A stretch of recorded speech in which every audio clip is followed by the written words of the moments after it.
Keep you warm, baby. All right. Yeah, it's just more like this right now, too. We should be recording now, and everything should be good to go. Cool. Finally.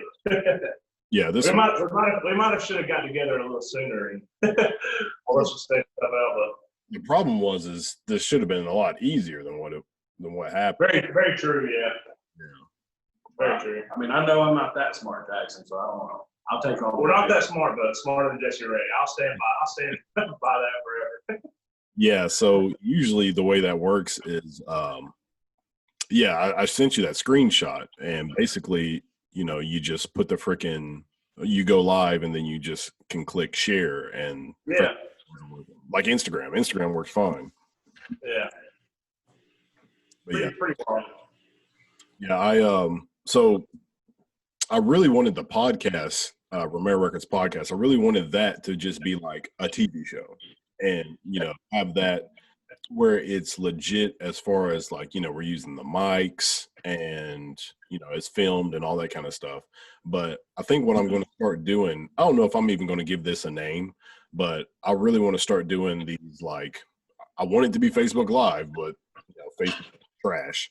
So I start doing Zoom videos. I'll probably do a mix of Zoom and Facebook Live, and then just do stuff like this. So we're just like, just talking and whatnot. But I think it's pretty cool. And like, honestly, I know you wouldn't just stick with people that from high school. Like, you could do anybody that military friends and everything. But I think it's pretty like I know Jesse Ray more personally than I hang out with him a lot more than some other people do that we went to high school with. But it's just cool for to see you checking in on him and just giving updates on how he's doing. Like, for instance, if you did somebody that we didn't hang out with that often, and you just set up something like this with them, that'd be kind of cool to see how they were doing. Yeah. Like Devin, what was my one kid? Then we go to school with Devin Wilson. Didn't he move off or something like that? Heck yeah, he sent me a Facebook friend request. Yeah, he just added me on Facebook. I knew him, but I couldn't remember if when he left Aniana. I think he did. But I was like, man, what are that kid doing now? I forgot. Yeah. Yo, Devin Williams, if you're watching this, when we post, you up? Get your camera ready. Hopefully he doesn't have to take issues like we did. No, but really smooth idea. I mean, you really hit something on the head, especially right now in these times, Jack. Like, people don't have anything to watch. Yeah, right. So not that we were like we didn't binge watch enough before this all this stuff's going down. Right now, like, you've got to run out of stuff on Netflix. Yeah. TV, I mean, a lot of TV stuff's on production hold, some of it, so it gets pushed back. Like, shows you were following, if they were going to be released this fall, and I got pushed back, and they couldn't film or something. You never know. So can't go to the movies. I mean, average folk, that's a stretch to take your friend or go to the movie with your significant other. But now we got nothing. Yeah, I think movie theaters might shut down. Like, I mean, if they're not doing too well, movies, like, that movie theater might be gone for good. Like, I was thinking all the places that just require you to show up, like movie theaters, bowling alleys, like places like that, arcades. I was like, man, a lot of them might just be fun. I saw Huntsville's movie theaters doing something where you can rent out the whole place for $100, and they have it pretty much. You pretty much won't be in contact with anybody that you hadn't been close to. You know what I'm saying? I shared that. Oh yeah, you watch old movies, if you never watched Jaws, man, go watch Jaws at the Huntsville movie theater. Pay $100. Take all your friends. I mean, that's only $20 more than you get a large coconut popcorn for, anyways. Rent a whole theater. Go with 100 folks. It's $1 a piece. Yeah, that's good. I mean, you have to social distance, but yeah. It's a really crazy time. I heard that YouTube has been sending out emails to people asking them to document what they're doing and then send it to them. I was like, that's pretty crazy, but hey, you're the man to do that. You got the production quality and everything, so you can for sure facilitate that. They would be like, if they watched me in less than 24 hours, they'd be like, he is bored. Do something. Working now? Where are you working at now? I'm downtown at Edwards Chevrolet wholesale parts, man. Okay. I got blessed with a good one there. Where do you actually live? In Moody. In Moody? Okay. Yeah, about 2 miles right off the interstate. Can't beat it. It's not the same. Is it the same house I came to? Did you move out of that Yeah, house? it should be. Yeah. Same place. Oh, okay. I was thinking you moved. I hadn't found nowhere better yet. Okay. Yeah, I was in California on vacation. Me and Rachel went out there. When was that? The 10th, because her birthday's the 8th and my birthday's the 13th. So we went out there, just chopped it up with a good friend from college. He lives in San Diego, but we went out to his place for a day, and then we just toured around Los Angeles for was it like 4 days, 5 days we were there? So yeah, it was fun. I saw yours. My girlfriend leaves at about 6 a.m. heading towards Los Angeles. Oh, really? Yeah, her dad's side's of family's there, so she's going on a big trip for a week or so. That was strange. You posted that. I was like, dang. She's going too. Best time to do it because, Los Angeles is packed, but ain't nobody doing stuff right now. I mean, it's still busy, but it's not as busy. That's what I was about to ask you. So you've been, there. Now you're back in Memphis. I mean, so you've got to see a big, from us, the whole other side. From us. I mean, I can't even throw a football that far. You do. That's crazy. But how much different is it there from the South? I guess right now it's insane. Like California, Los Angeles is like another country, dude. Is it's so funny because it makes you really want to stay there. It's amazing. And until you go there, you can't really understand that feeling of it. Just feels different. You know what I mean? It just completely feels different. It's like a different vibe. The people are different. There's more culture out there and everybody acts differently. And, it's just better. I just like it out there. But as far as the only thing that's holding California back from being amazing is just what you're allowed to do. I hear it's really hard to get a gun out there. Their gun laws are crazy. Their taxes, their price of living, the cost of living, that's ridiculous. I think when I went over there, the gas was $4 and something. The gas is up there. It's double. Anything that you get in the South, just double it. That's the cost of living out there. Houses. Also, your mom's cooking's not out there. That is true. The way you cook, man. Yeah. Here, it used to be my favorite days, when Jackson used to be like, "Hey, you want to come to the house?" My mom cooked. I was thinking maybe already outside.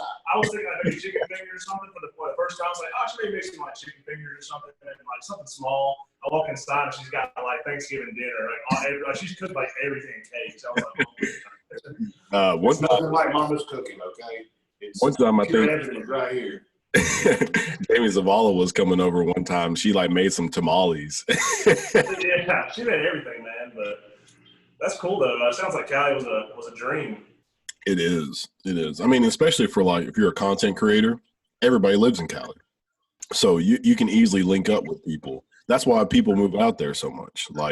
There was some girl that was on with he came to Gary Vee's studio to get some counseling or something like that, and her family was like, yeah, since she's getting big, we're getting ready to move out to California. And I was like, that's not because my daughter is getting big on social media.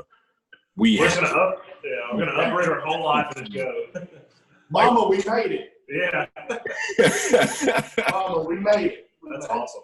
That's just so weird. But I mean, I guess that's just the thing. You know what I mean? People just feel like they have to go to California. They have to go to that Los Angeles area if they get big. But with the world today and the way technology is, no, you don't. That used to be the old mindset was, if I want to be a movie star, I got to go to Hollywood. You don't have to do that. You are right. These people today on Facebook and other stuff, they post have you ever heard of what's it, Simon Wilson, where he's in other countries and he's traveling, but he's not spending any money. So like, and he videos himself and like what he's doing. Man, I sit there and watch it all day long. It's like it's like you're like right there with him. He's like, oh, I'm gonna sneak in this hotel and use their spa. You know, right? Just those cool stuff. Like there's no telling like what kind of content we create in like 10 years. It's gonna be completely different. It's constantly evolving what people are like starting to do. It's like super interesting though.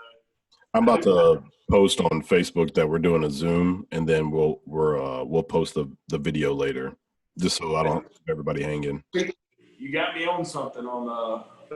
I got a good one for you. Okay, so I don't remember when this was said, but I heard this in my own 2 ears. Okay, Chuck, Aniana, Chuck Gibson. Am I not right? Everybody knows Chuck. Oh yeah.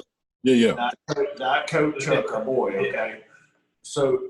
At one point, you're talking about California. He reminded me of a story. The only thing I've ever really heard about California, besides the movie stars and whatnot, he told a story about why he wouldn't go to California. Because it's going to fall off the side of the earth one day. Lost it. I lost it. It was the funniest thing I've ever heard in my life. Yeah. So one-liner, They say that California is like slowly drifting, kind of like they say like. That's what he was talking about, and hey, he's not wrong. I don't guess that's what the experts say.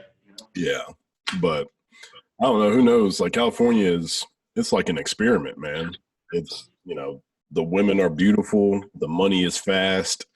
It's an experiment, and I don't. Sounds like Super Hendo got some inspiration while he was out there. I was like, man, how do people live like this? And I was listening to there's a Joe Rogan podcast. He was talking about. He was like, we're not supposed to live like this. Joe Rogan, great podcast.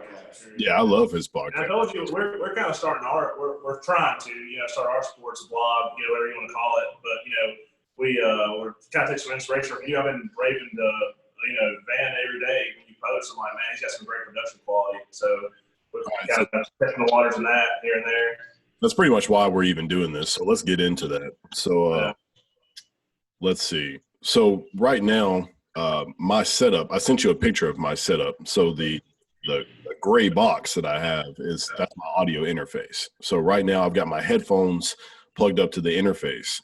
And then I've got the interface hooked up to my MacBook, and then this microphone is hooked up to the interface. So the interface acts as like a communication device between the computer, the microphone, headphones, like speakers, everything. So it's a phenomenal tool to have instead of like people have like a mixing board with all the they can push up the knobs and stuff like that. Yeah. You can get one of those and use that. Or you can just get an interface. And it just depends on which one you want to use. But if you use an interface, chances are you need some software. And so I use Adobe Audition, but I have the Adobe whole package. So I get like Photoshop, Lightroom, all their stuff. But yeah, Adobe. Make sure you make me look good, Jackson. So yeah, that's why I've been hard to do. Yeah, you're gonna have to do a lot of work. Okay, we're gonna check your software. We're trying to a lot of editing, but yeah, it's Adobe Audition is great. You can use FL Studio for short stuff. So if you were doing something like 30 minutes or shorter, you can use that. So if you pay attention to some of my podcasts, the audio would like mess up. And the reason why is because I was trying to use FL Studio for record the audio, and I kept losing FL Studio would crash, and I would finish my podcast, go to the computer, and FL Studio would be paused, and I was like, what just happened? And I lost the audio. But I found out that I did some Google searching after I think it happened in 2 or 3 podcasts. I was like, I've got to stop this. So I Google searched, and people were like, yeah, FL Studio for some reason can't handle audio for longer than a certain amount of time. So they were like, yeah, you can't use it for like podcasts or like long. So dang. So yeah. I ended up using Adobe Audition, and you can do 3-hour, 4-hour podcast. It records for as long as you need to record. I was thinking, probably keep it like not super short if we did something, but like one of the things I would always want to do is I love fantasy football. I do. I've had several leagues, but I would just like to, maybe have like my line or like my predictions for the week and lineup, and then talk about that pretty briefly. But keep it pretty short and simple. But it'd be. I think it'd be interesting. Just analysis. That's what's always interested me, almost the science of it. So yeah, just have to see if we get things going good. But we'll keep you updated. But it's still pretty raw, as you can see. We sent you that picture from earlier, but we're our biggest catch up right now. We're still on the name. We don't even have any. We have never even done one. You know what I mean? So you get stuck in the most simple things. What's it going to be about? I think I don't think we really want like a major topic. I think it would be like a guy's life, like that. Not the average guy. I don't think you know what I mean. Though, like we like sports, what we like. I mean. We can talk about all that. It wouldn't necessarily be like fantasy football, like I was saying, but I mean, almost like a Pat McAfee. Just kind of just talking just in a normal day. Like we definitely would bring up sports, but it wouldn't necessarily have to be like the highlight. If there was something like a big news event or something. Like in the South, sports is a big topic. Like we all talk sports, but a lot of times that just opens the door to really get. Hey, so how is your family? You know what I mean? It's just an easy way to, I guess, to break that that ice or that anxiety of talking to someone you may haven't seen in a while, or especially in the South where we're like it's everywhere. Sports nowadays, like we say it more than ever now. Like I was pumped up for baseball. I was ready to go. Like let's hit some balls and throw them. Let's do this. Yeah. So, I can only imagine like if we get a little taste of any kind of football, what it's going to be like. Oh no. Yeah. So I mean. That whole conversation, like me, I asked you that, so it basically helps you form an identity. So when you're trying to describe what you're trying to do, that pretty much just tells you what the name of the like. I heard like 5 different names for your podcast. You're talking about breaking the ice. You could do something with that, like just breaking the ice. That could be the name of the podcast. You said just not your average guys. That could be a name of the podcast. All these names, you were basically just how you were just describing how you wanted the podcast to go. Those could be the names of your podcast. So, I mean, those sound like names. And sometimes, like when you're doing this, like it's just not one. So it's a little different aspect than, for instance, like yours. Like you're kind of, you're doing your thing. We got some people that are picky. Oh man. I am a little picky, I will admit, but I just want it to be. There's just so much content, like we said, like everybody's doing it now. Because especially when you have all this downtime, things aren't running like they normally do. Yeah. And even before this, it was still booming. I just want to. I want to find something that'll stand out, and not be just something or some random thing slapped up on YouTube. But just want to take my time and figure out, do it right. You know what I'm saying? Yeah, the thing that's going to stand out is who y'all are. Like how many Vans and how many Roman Brasfields are there? There's only one. So that's what's going to yeah, that's what's going to stand out is, I mean, if you look at my podcast, there's nothing special about my podcast. I play the music on YouTube. I play the music before it starts, and then we just run the whole thing. And then I tell people pretty much, hey, thanks for watching the podcast. You can go listen to it on your favorite streaming site. And boom, that's pretty much the whole podcast is just doing it and then telling people thanks for watching, and you can go listen to it on streaming. Like that's my whole podcast. Nothing special about it. The special thing about it is the guest I bring on. And so that is what I make it special. So, your content is what's going to make it good. I wouldn't worry about, I guess, your approach. Like you can change your approach. You can't change yourself. Very, very true. Yeah. You can't. I mean, I will admit, I probably gotten a little too hung up on that. So you're definitely right. The content makes it. So if you have the right personalities on there and good juicy topics, you can make something happen. People invest in it. So you're right. You're absolutely right. Yeah. So hopefully we got real serious about it, and we did kind of fall off and get lazy with it, but. Now I've kind of just with this interview today kind of got rewoken my inspiration for it. So hopefully we'll get something pushed out soon. And when we were really, to be honest, I was messing with Roman, but we were really about there, ready to go. Kind of the pandemic just kind of put it right on top of us, and And I mean, there was a bunch of different factors that we all had to look at. And being safe, for as most part as we can. I mean, look where we are now, but at some point, still going to work, still got to provide, still got to do things we got to do.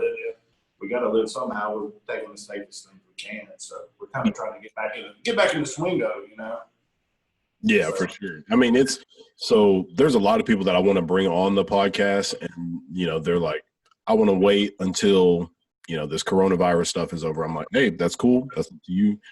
Me personally, like, if somebody doesn't feel sick, to me, common sense is they're not sick, and I don't feel sick. So if I don't feel sick, you don't feel sick, we're fine. Yeah, more than likely. I mean, I know there's been some people that have been asymptomatic, but yeah, I mean, I agree with what you're saying overall. Like for the majority, I feel like if you're in pretty good shape, then you should typically be, more than likely okay. Yeah. But if you have anything going on, definitely stay home. Yeah, exactly. Like there was a girl, I think it was sometime in March or so.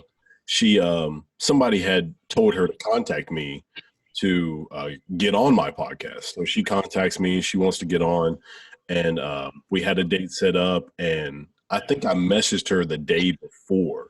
I was like, "Do you still want to? I mean, are you still good for tomorrow?" And then she said, "Hey, sorry, been feeling sick and yada yada yada." And I was like, "Yeah, just stay at home." Yeah, it's fine. We'll reschedule. Yeah, don't worry. I'll see you in 2 weeks. Yeah, see, whenever. I'm really back to the sports though. Also, with the pandemic, I'm really interested. He brought up football. Like SEC's already canceled like a lot of non-conference or like all the non-conference games. Conference, yeah. I mean, like Bama, USC. I was looking forward to that. So a bunch of stuff. USC won. Yeah. Yeah. USC win. But I'm kind of. I mean, we're 50 days out pretty much from season starting. I wonder if it is going to mess anything up. I hope not, but we'll just have to see what happens. What we know each other's opinion, and I mean, what's your opinion on it? Jackson play or not play, or heck, if I know, what you think? I think they should play. That's just my opinion. I feel like if the players are feeling fine, so Clemson tested, I want to say every player on the team, and they had like 30-something positives, but this was like a month ago. They just retested everybody and most of the staff, and they had 0 positives. Ohio State, I think, has had 0 positive. They had like a bunch of positives, but now they're at 0. Michigan has tested like 300 people, 0 positives. Alabama had like 20-something positives. Now I think they're at 0 positives, and they've tested over 200 people. So all these schools are coming up with 0 positives. Not only that, nobody's getting sick. They haven't reported a single sickness. People have been tested positive, but they aren't sick at all. Nobody's died. That's a big. I'm glad you've heard that, because I'll be honest with you, I haven't heard. I mean, I knew that a few players. I heard like Texas tested positive with some players, but I didn't know that Ohio State, Michigan, all them were like testing and retesting. So that's good, like you said, they're already down to 0. That's especially when we're this close to the season starting. So hopefully it'll keep trending that way for a lot of other teams, and everything will keep riding. And if it has anything, I guess if there's any good sign, I was listening to the Dodgers the other day. Like they just signed one of my favorite players in the league right now, Mookie Betts. Okay, they just signed him for over $300 million for the next 12 years. They put him on the field, play ball. Crazy. I think we're good to go. Yeah. I don't know about y'all, but he's worth $300 million. Let's go play some football. Yeah, I mean, if I'm paying.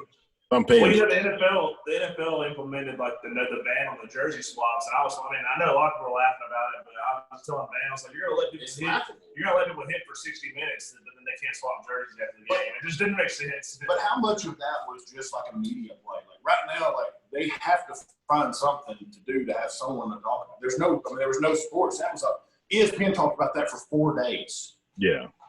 I mean, let's be honest. I guess it was something just for a headline. What is their fine? $15K? Do you think that's going to stop Pat Mahomes from trading jerseys for somebody?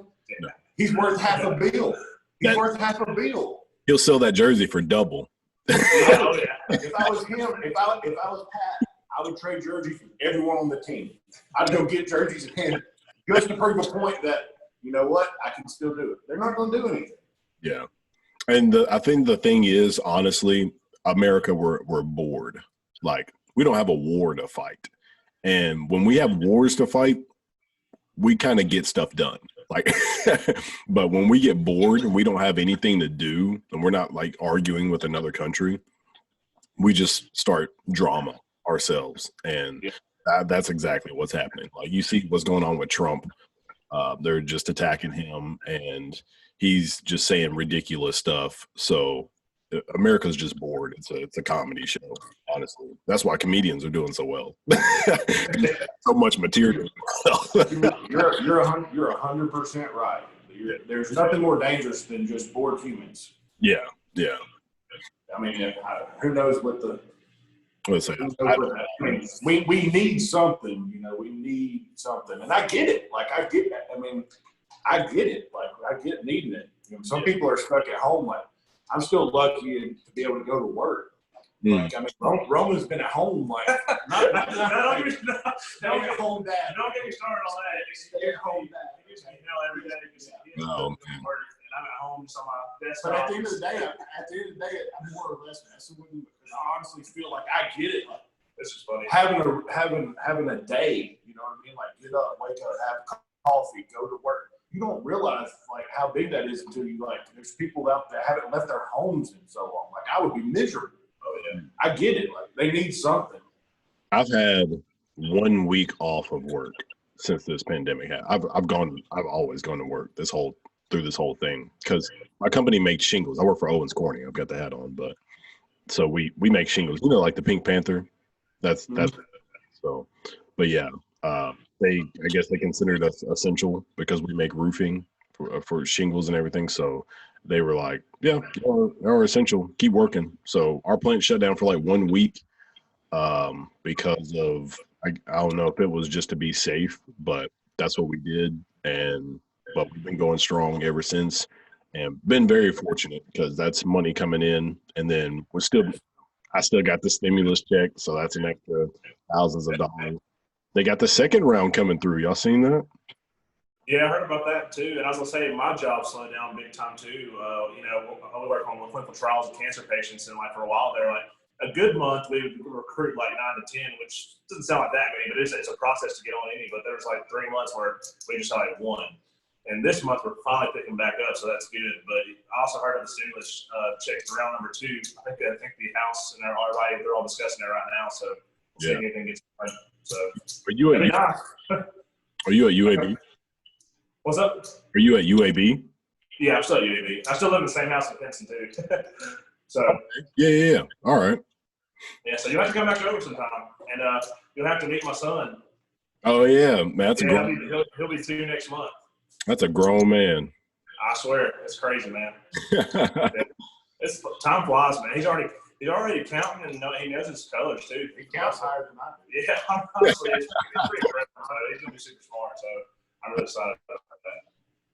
Man, it's just crazy, like just seeing everybody's lives transition that we graduated with. Everybody from. I'll be honest, I'm super mad at y'all because I really don't like. Man has no kids, you have no kids. Everybody that I'm best friends with has no kids. So my son's gonna grow up with nobody. I'm just like, I'm still a very big kid. Very true, yeah. So we'll get along just fine. Yeah, but it's all good. So Shelby's got her baby. She just had that. I think Scarlett Ruth is her name, and I think she's a little over a month old. I think she had her at the end of June. So, yeah. And then I was trying to get her on this. She said she was nervous about it, but I might get her. Speaking of people's lives, I've been hearing, I'm not sure who's actually in charge of it at this point, but I was just be having a 10-year or reunion next year. I don't know since the pandemic too when it's supposed to happen, but have you heard anything about that? Did you hear us bringing it up on the with Jesse on Facebook Live? I didn't get to that part. Oh. That part, yeah. I heard when y'all talking about the military stuff, but I didn't get to catch that. So, so last time I checked on that Facebook page, Grace says something like, "Hey guys, we got so excited about this, we started talking about it a year early because it was only 9 years." Oh yeah. And so it was just so funny because we haven't talked about it since. But I mean, the pandemic hit, so it's kind of hard to do a reunion when we're doing all sure. this. So I mean, a lot of people. Well, hopefully they still get it organized. I mean, that'd be cool to just see everybody. I mean, I've seen majority of folks, but there's some people I don't talk to at all. So just to catch up if they pop up, but we'll just see what happens with it. I'm just interested in it, So Yeah, a lot of people. I mean, they canceled their weddings and all kinds of stuff. So I think I don't know. I think she might try to put one together when this is all over, maybe. But I'm hoping by spring everything's kind of not perfect, but I mean we'll just see. Apparently there's a vaccine in the works that may maybe do the trick, so we'll see. Yeah, I mean I would be down. So Memphis is like about 5 hours from Aniana. I wonder where they would even want to do it. Maybe like Birmingham or something like that. I think you kind of have to, right? I mean, not have to, but we could do it in Aniana. Regensfield would be pretty cool, to be honest. They have a pretty nice little, that's a good idea. Yeah, banquet. It is a great idea. They have a pretty good banquet room, so pretty good view too. So hey, if you are listening, that's what I'm just saying, Okay. Yeah, I haven't really play game. Yeah. Other than Jesse, I think I talked to. Yeah, I think Jesse's the only person I talked to about it recently. So I don't know. I mean, I would definitely be down. I think that'd be interesting, be fun to catch up with everybody.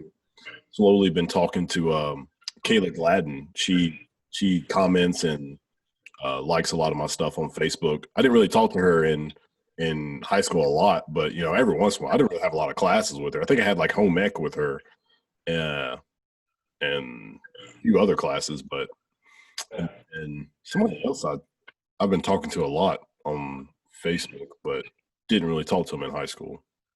Shoot, I can't remember who it is, but yeah, I mean, that's another different thing. Is like getting out and then just stumbling upon random new people that you never talked to. Then now you talk to them. I got out and met new people. Yeah, right. It's like,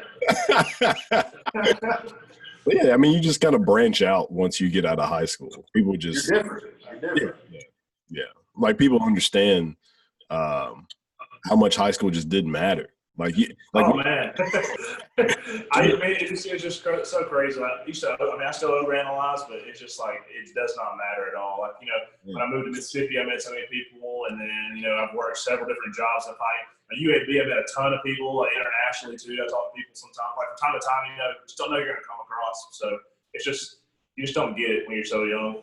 Oh no. I mean, in high school, you think everything's like so important, it's going to be detrimental to your life. Like I never got. The funniest thing to me is that I thought I was going to have it all figured out by like 22. I was like, I'm going to have it. I mean, I've seen memes about it, but it's the honest truth. I was like, 22, 23, like that was old in my brain. Like I was going to be old. And I was like, I'm going to have it all figured out by that time. To be married, have it all, wife, kids, brand new house, Lambo in the driveway. Yeah. Yet did we know? Yeah. Yeah. We talk a lot, Jack, but like we talk about like being like what about that 21 to 20, like maybe like that 20 age, and then how much you learned till like 23, and then like it felt like the massive jump to like 25, and then like you kind of coasted them. You kind of really found yourself in those like maybe 25 to 28. You started like maybe more accepting yourself. Yeah. And not that you're ever perfect. I feel like we're all growing, but just how big of a difference in those big gaps. Like except for Jesse Ray, that guy's still a jackass. Oh yeah, for sure. Love that guy. I'm ready to go to South Carolina and visit him sometime. So I keep on bringing it up, but we got to do that. Yeah. If he's in Aniana and doesn't tell anybody. We went live. One real time go live on Facebook. I gotta get my liver ready. Yeah, for sure. You were commenting, what I got left, and then Jesse Ray came in underneath. He was like, "I'm in Aniana."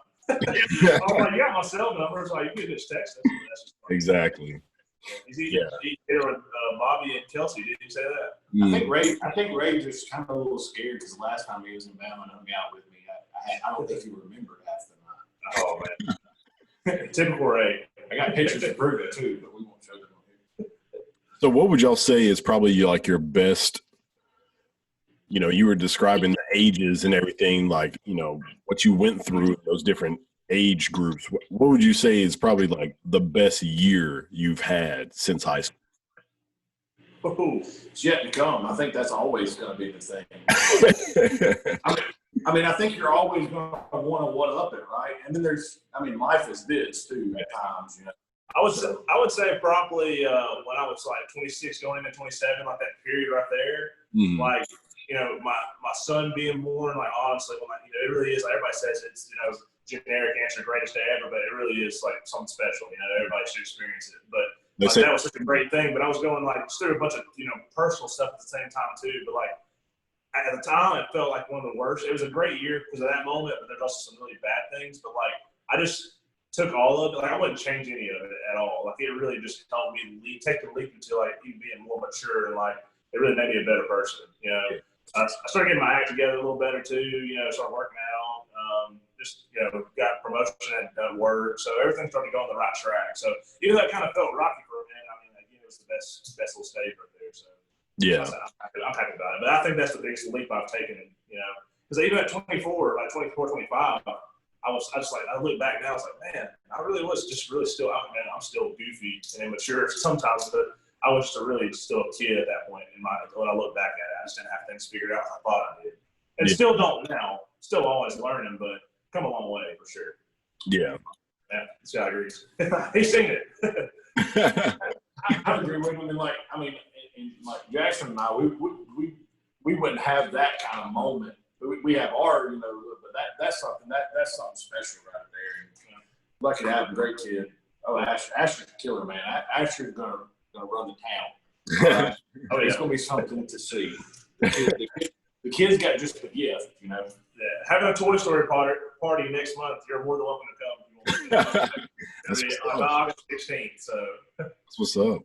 Yeah, I personally, like, so since I graduated, my time span has been college, and then, like, after college, you know, went into the military, and then military, I started working for this company called, what was it called?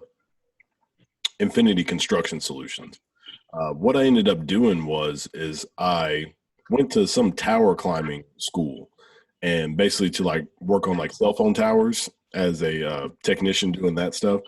And while we're up there, I was like, man, I don't want to do this, but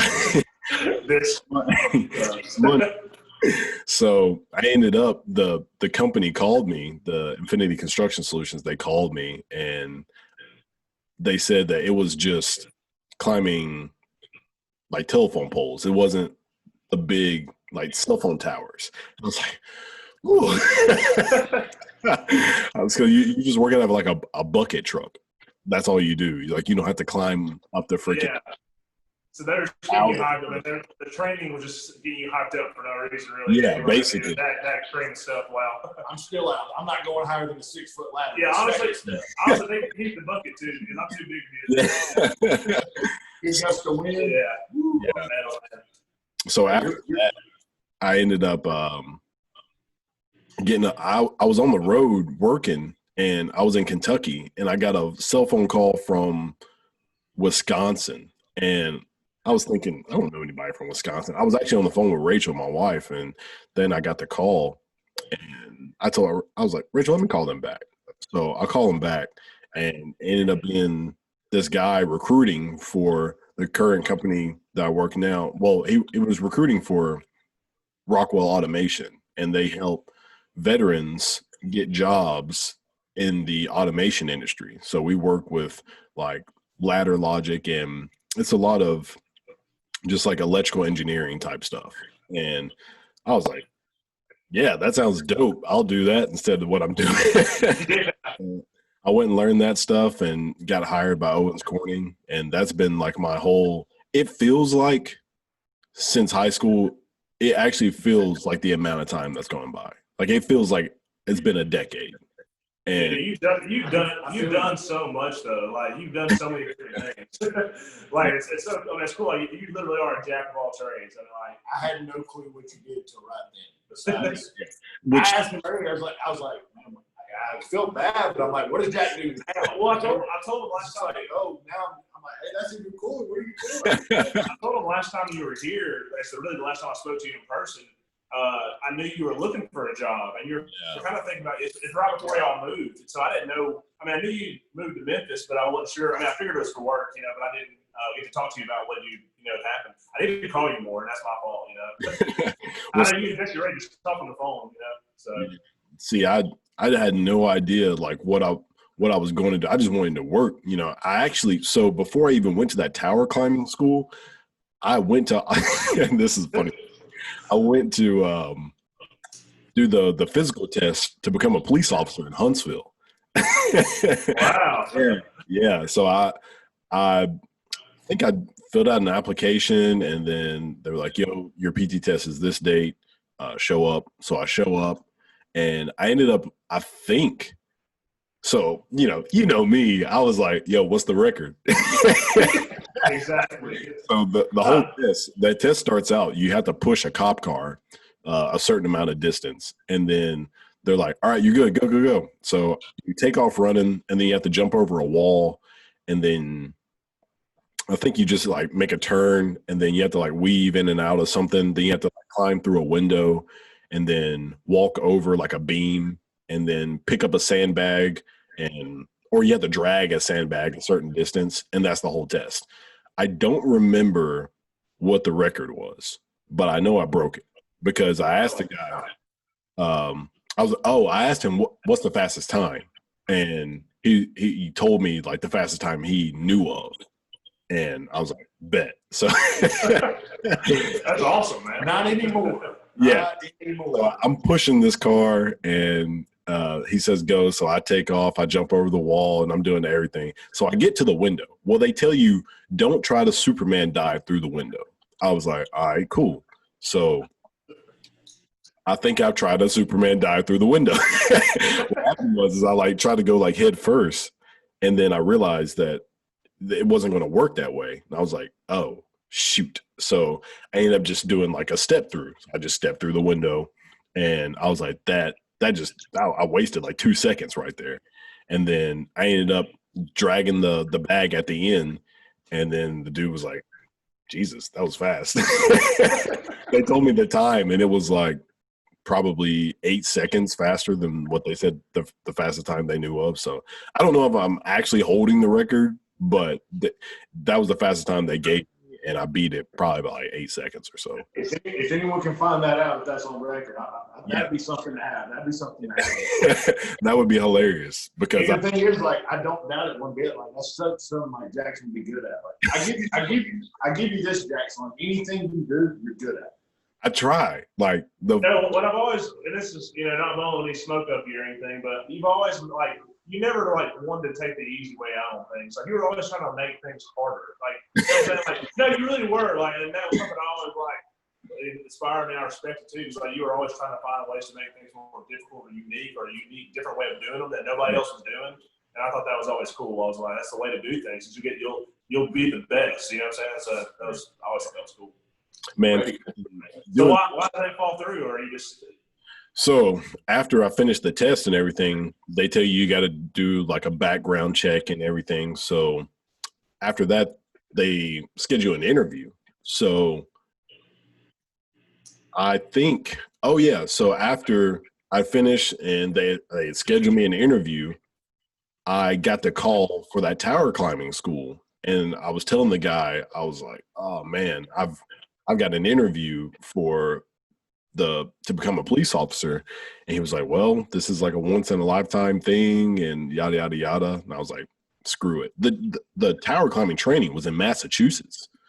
And I was like, whatever, screw it. So I did it. And I told the police, and I was like, look, you can take me off the list. I'm good. So I just show up, break the record. Don't even. Yeah, that's really all you wanted anyways. That's pretty cool. You called it. I know what you said, Jackson. You said, I did what I came to do. I'll see y'all. I did what I came to do. I do what I That's can. cool, man. I didn't know you were interested in the police department up there or anything. So that's just something else you have on the resume that I can add to when I tell people about you. And that's something. That's always something in your back pocket too. Yeah. Sure, if you wanted to, or something like that. If y'all have never done a ride along, I would definitely suggest go to. I would try like a hardcore city, like Tarrant. Are you talking about a voluntary or what? Involuntary travel? Voluntary. That's totally different. Do a hardcore city and do a ride along so I did a ride along in Huntsville, and I get paired up with this really cool dude, and the first thing we do, he's like, look, man, I'm thirsty. We're about to go to the gas station. So I was like, all right. That was the very first thing we do. He goes and picks up a drink, and then he says, what the first thing we're going to do is we're going to go to this apartment complex. And because they had something that popped up on their security system. And I was like, all right, bet. So we get to the apartment complex, and there's a guy in a Challenger who's got too dark a tint. Like it's hella dark.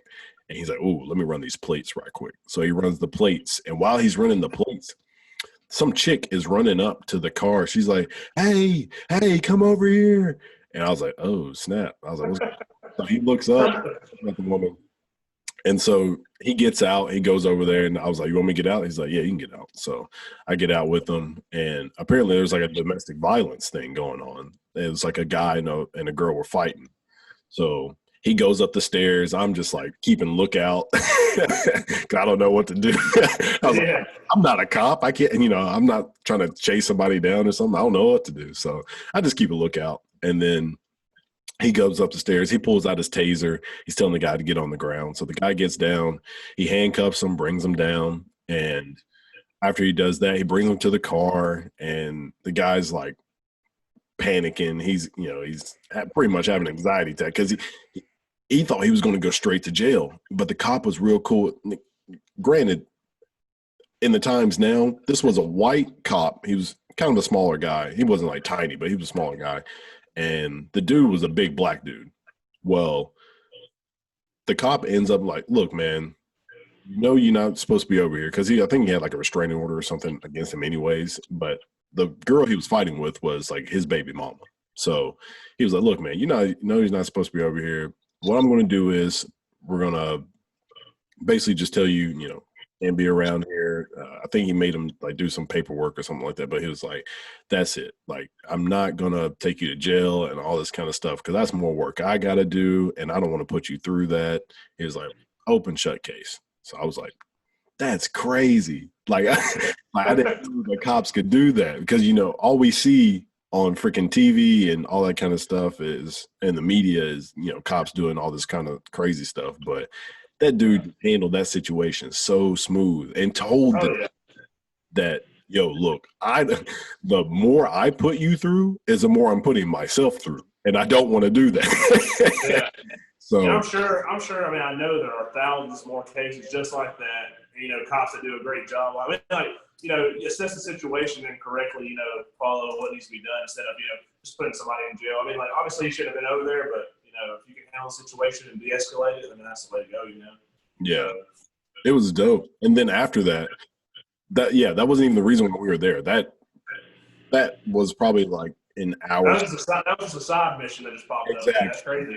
So we ended up, after that was done, we ended up actually going into the office of the apartment complex and watching the security video.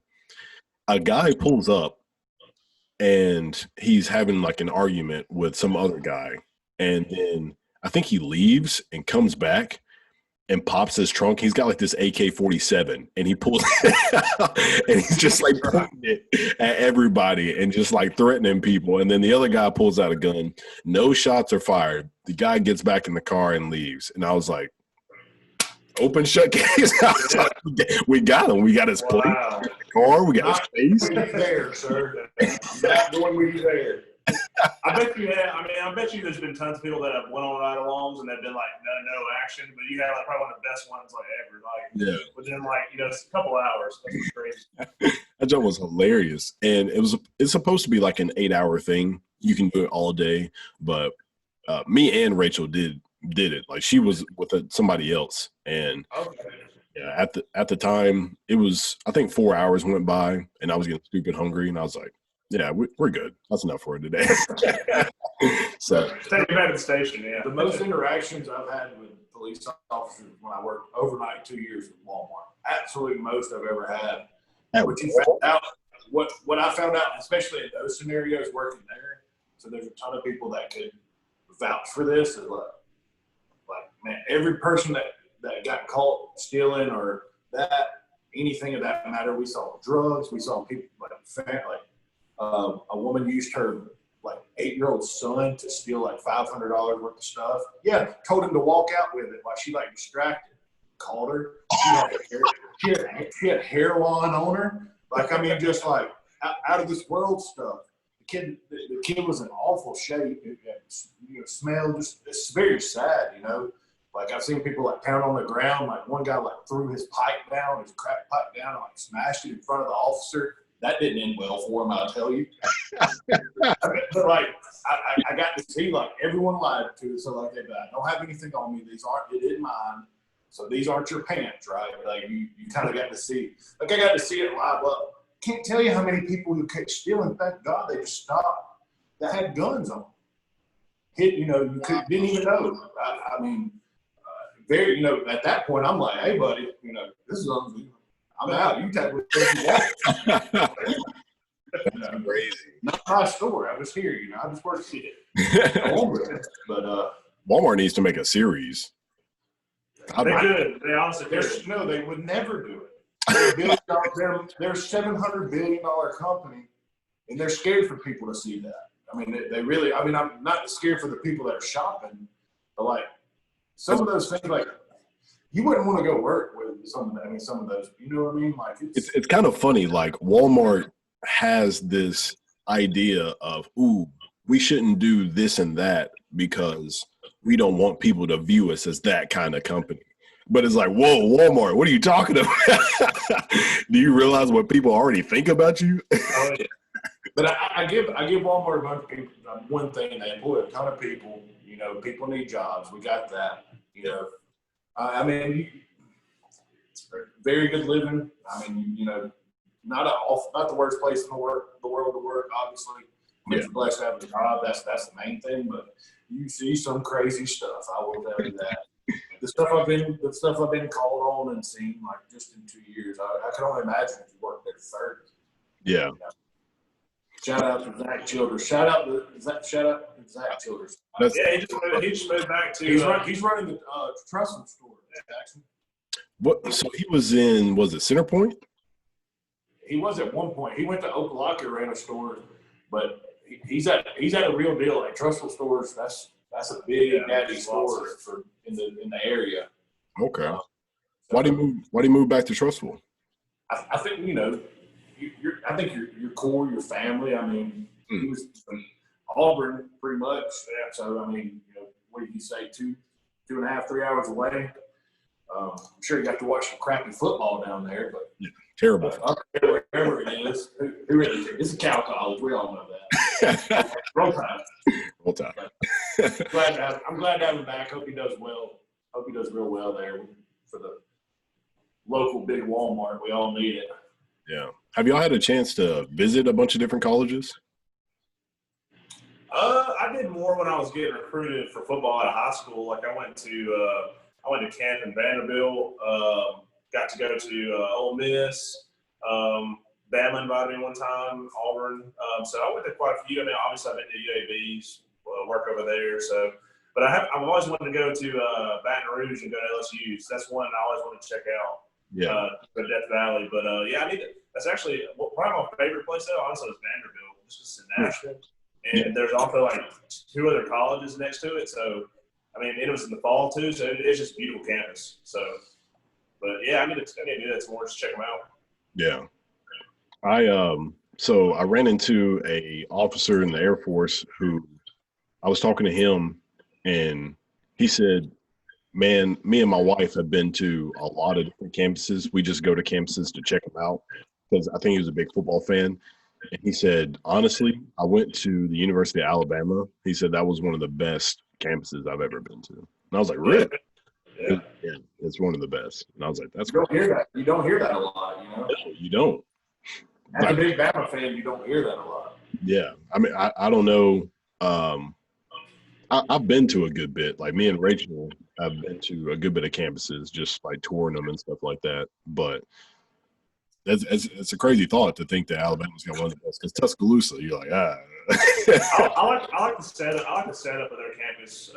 It's just, to me, it's one of the better ones. Like just Tennessee, for instance, like Neyland Stadium is freaking awesome. Like I got to go inside of it and check the locker rooms out. Yeah. But the football aspects of it are really cool. But I just didn't like the way their campus was really set up, in my opinion. The Peyton Manning stuff was cool. You know, they have a nice little shrine to him. Yeah. The sheriff. The sheriff, yeah.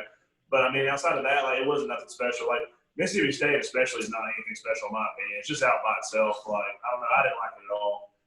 Went to Clemson once. That'd be cool to go check out Clemson. Yeah. Pre being good to football, Clemson, you know, when they were not on the radar. I don't even know. It would have been like 2010. Like I think it was for basketball, high school basketball or something. We went for a couple of days.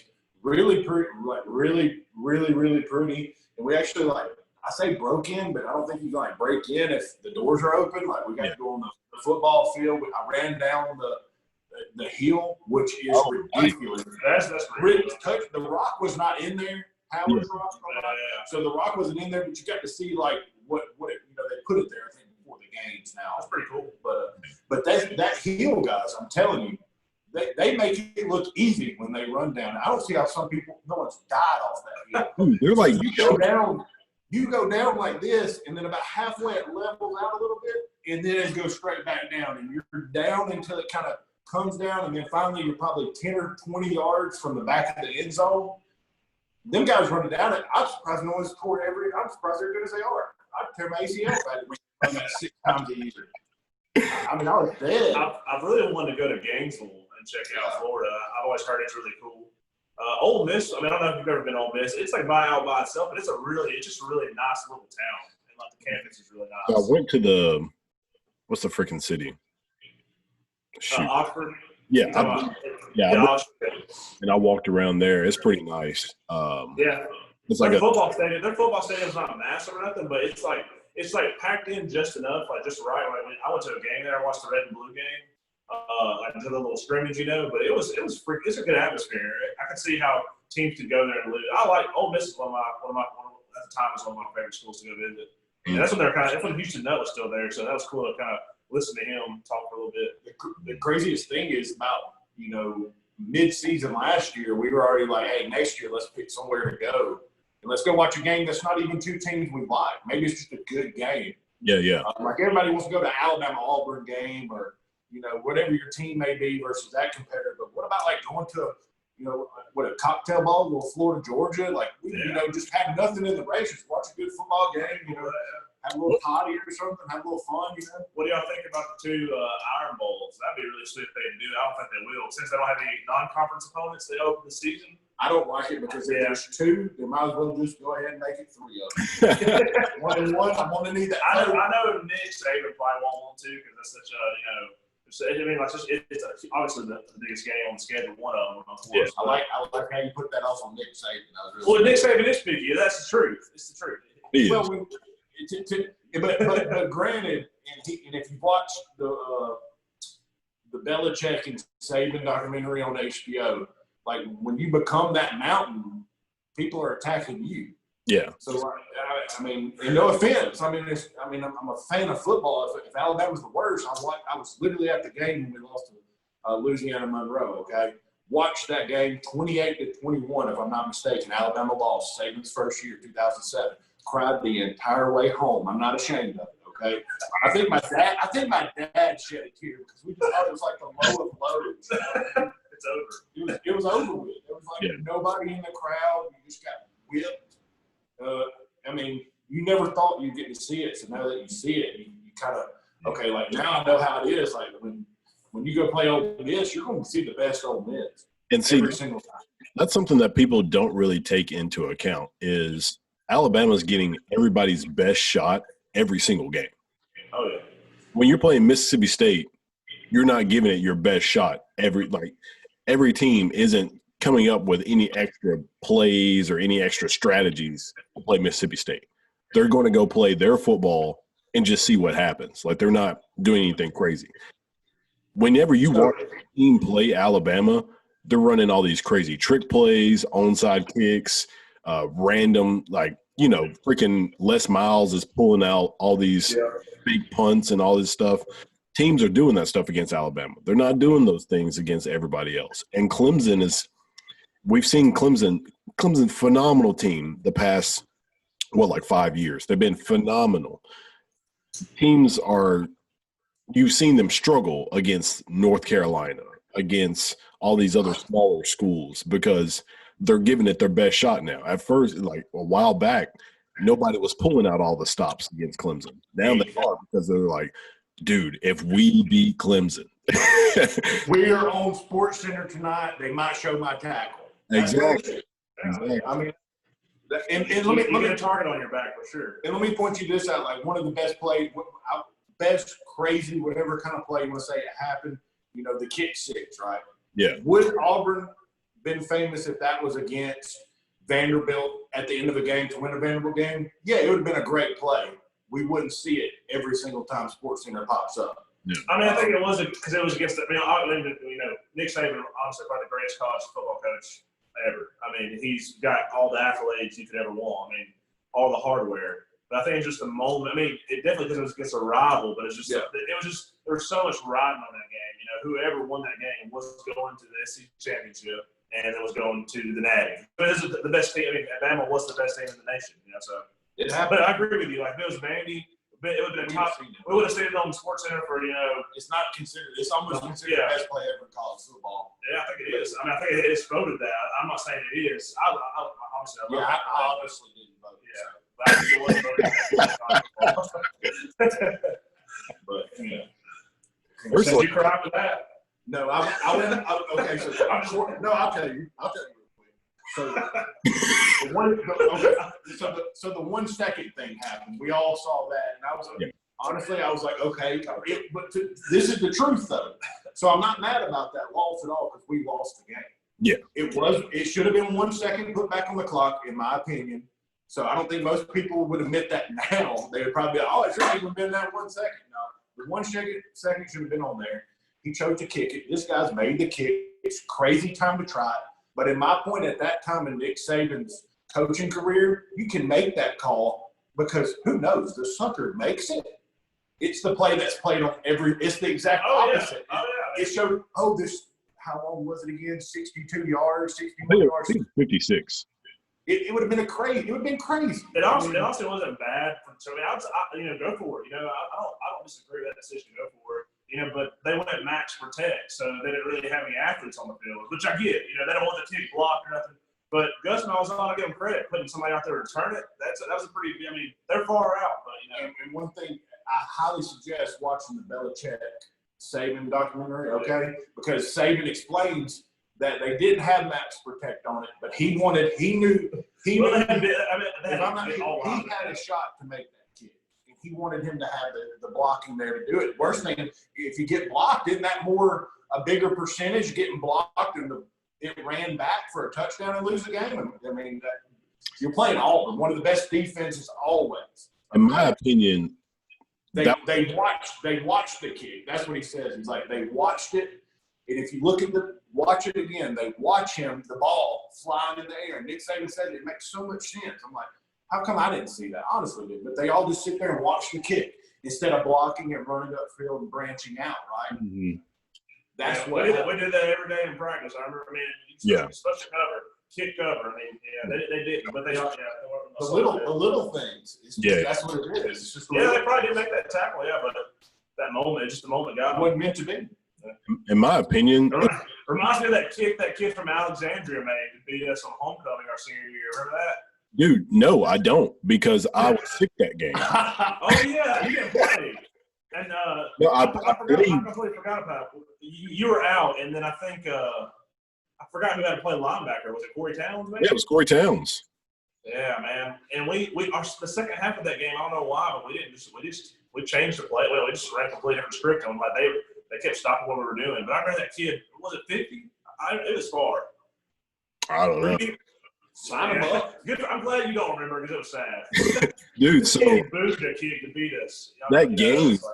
That game, I played like the game of my life, and I was sick as a dog. I honestly, looking back and hearing some things, I think I had the swine flu because that was when swine flu was going around, and I'd never been that sick in my whole life. Like I thought I was dying. I got the chills. It wasn't even that cold, and I was like freezing. They had to put blankets around me, but yeah, I ended up like getting a ton of tackles. I think I had, I want to say like 15 tackles. It was something ridiculous. It was something more than what I usually get in the first half. And I just remember that because that was Alexandria played into that. It wasn't just me being good. It was just that's how they ran the ball. They ran that like wing T. So, but yeah, I just remember I was so sick and I had to get out. I think I got out probably like the middle of the third quarter or something like that. And yeah, I had no idea what happened the rest of the game. My dad was going in and out of the field house telling me what was going on. And so I was just sitting in the locker room, just like shaking, shivering because I was sick. And then he would come in and tell me how much time's left and what the score is. And he would go in and out and tell me. And then he told me that they hit the kick and we lost. And I was just like, crying my eyes out in the locker room by myself. Yeah, that stuff, man. I remember Travis Sims, man. I forgot what happened, but I remember him like walking up to me. I think I've told you the story, but him walking up to me and he was crying too. He was like, Roman, I'm so sorry we let you down. And I was just like, it got me upset too at the time that, 18-year-old kid, but I was just like, it's all good, man. I was like, y'all just give him, next year, next year for me or something like that. But that was a heartbreaker, man. I remember seeing that kid settle. And it barely cleared the uprights. I was like, oh my God. Crazy. Yeah, that kid hit a boot. I was like, great kid. He probably don't even remember. He's like, oh yeah, I did hit that. No, I remember that. What was that? Remember that time? Was it you that told me the story? I can't remember. I think we ran into one of the kids that beat us. I can't remember if it was from Cherokee County. There was one game when we fumbled. And this kid picked it up. It was from St. Clair. I think you might have told me the story. Oh, the St. Clair County kid? Yeah, the year they beat us, like 17 to 4, like 15, a weird score. The kid that picked up the fumble and ran it all the way back. Yep. He was like drunk out of his mind. That was so funny to me because I was like, what a douche. Oh man, remember what we kept saying? God, what did I keep saying to you? Oh, I bet D Ford ain't doing something like blah blah blah. I don't want to hear this. God, man. Every time D Ford is even mentioned or seen on television watching football, I'm better than him. I should have been in the league. Oh man. Hey, I let him have his moment though, Oh man, yeah. Yeah. Hey, he was good. He was good. All serious, he blocked him up in high school, but Yeah. I will say, I think you get the opportunity. I mean, he definitely the surrounding. He definitely got better. Obviously, he's a great player. Yeah. But I mean, I think if I would have kept going in my college career, I mean, I think I'm not saying I would have been in the league, but hey, I was just a good technician. I had good technique. I'm not bigger, faster, stronger than anybody, but I just work on my technique. I can tell you his golf game technique. Yeah, I'm all right.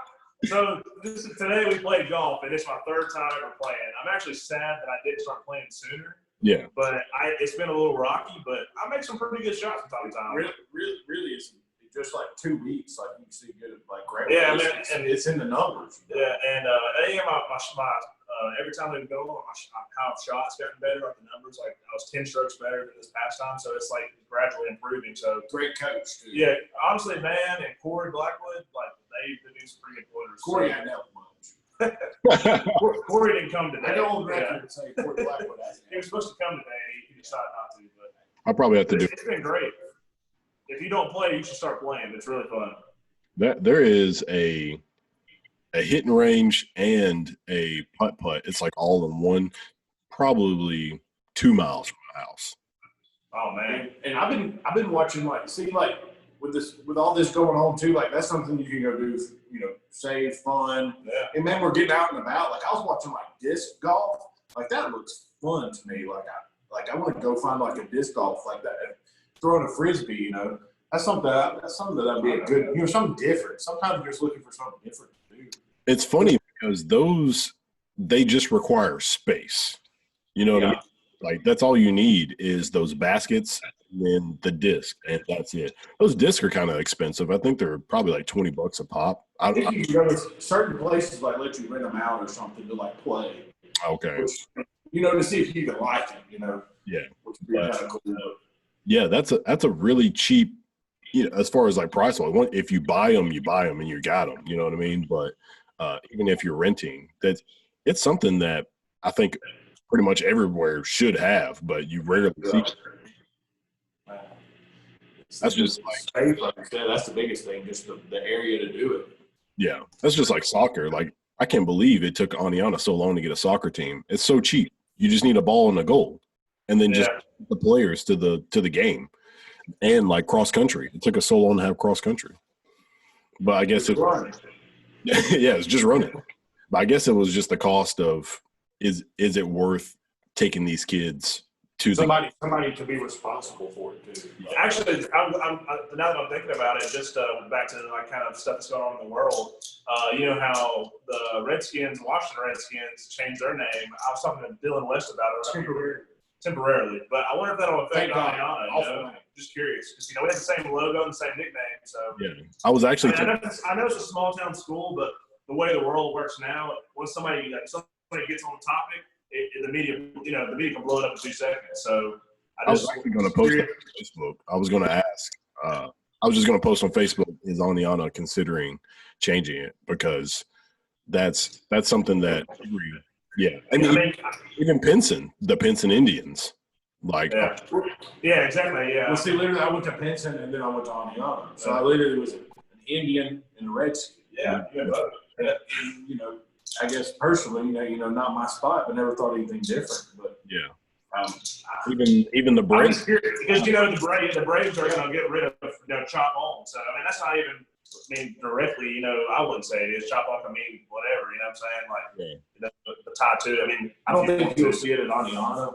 I'm just curious because everything now is kind of magnified. I know it's just a high school, it's not a professional football club, but at the same time, you just don't know. With Washington, get relevant, maybe it mattered.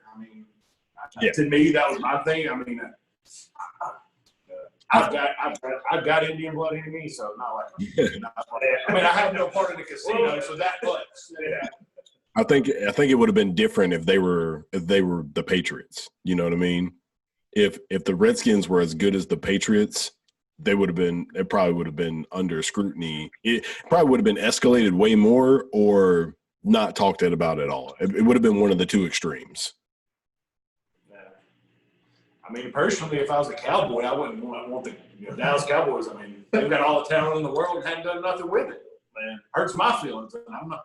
They've got a nasty receiving core right now, though. If they can, if Dak honestly, he has no excuse. He's got a great O-line, great running back, and receivers.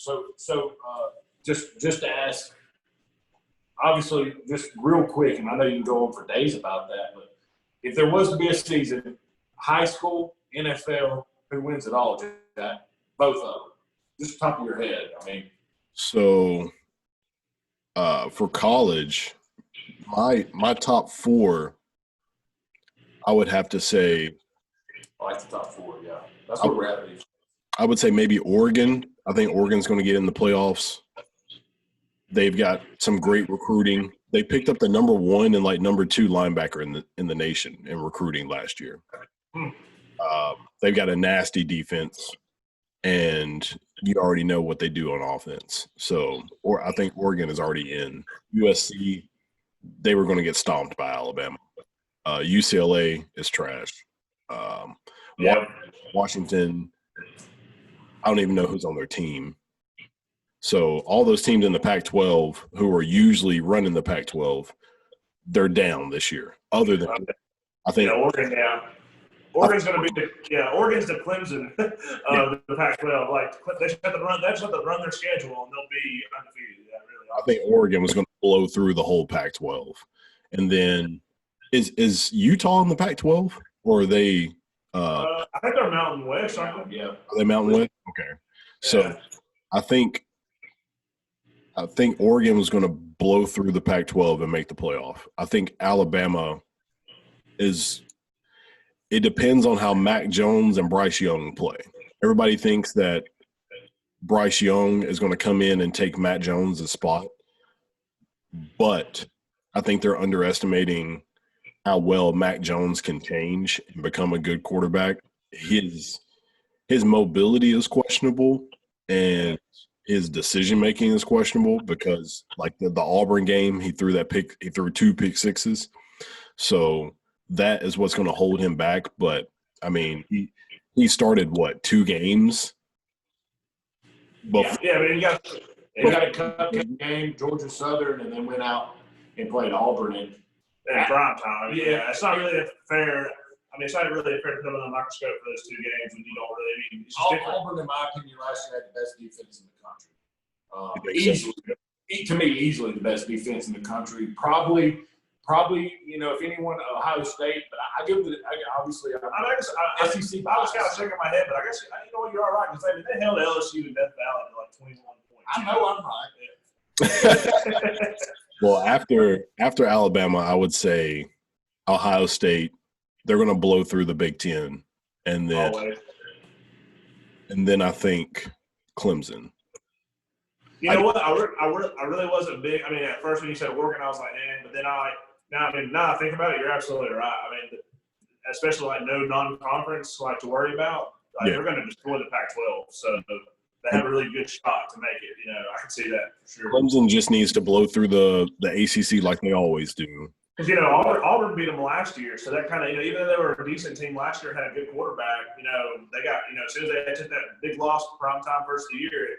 They bounced about 7 at the top. Hold on, wait a minute. Let me put some pimp in it, okay? The ACC, maybe not this year, but I'm telling you, you said it. These teams, when you get a team that's to the caliber of Clemson, right, you start getting other teams that are to the caliber of Clemson because you get to play Clemson once a year. You're going to be on the big stage. Matt Brown at North Carolina gave them trouble last year, gave them trouble the year before last, if I'm not mistaken. He's a hell of a recruit. He has been recruiting his butt off over there. And I believe they're the next one to come in and be like, hey, we're here to play the ACC. I agree. I want Clemson right now. I'll play you twice a year. I hated when he left football for a while.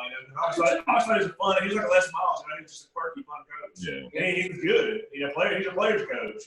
So I'm glad he's back. I think you got to watch out. I think Texas is on the rise slightly too, and it may be because I think you're going to see Oklahoma kind of go stagnant a little bit.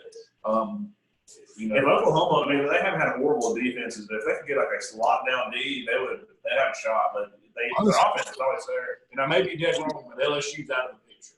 They won theirs. Yeah. We won't see them for 3 or 5 years. They had like 13 players go to the first round. Happy for the old coach down there, but he got paid. He's retired. Okay. Joe Brady was probably the biggest X factor I've ever seen in college football.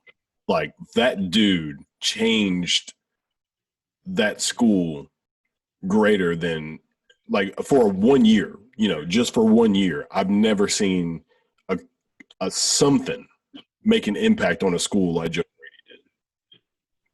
Just him just being a coordinator, changing that offense. Like LSU had never been that kind of passing offense.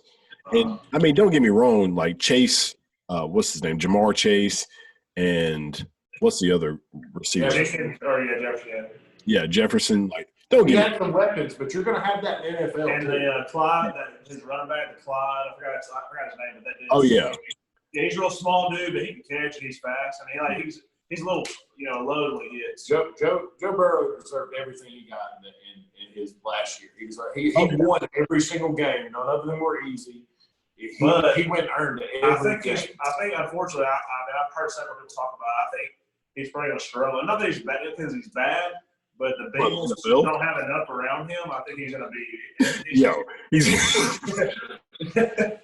And then he's going to be freaking what's his name?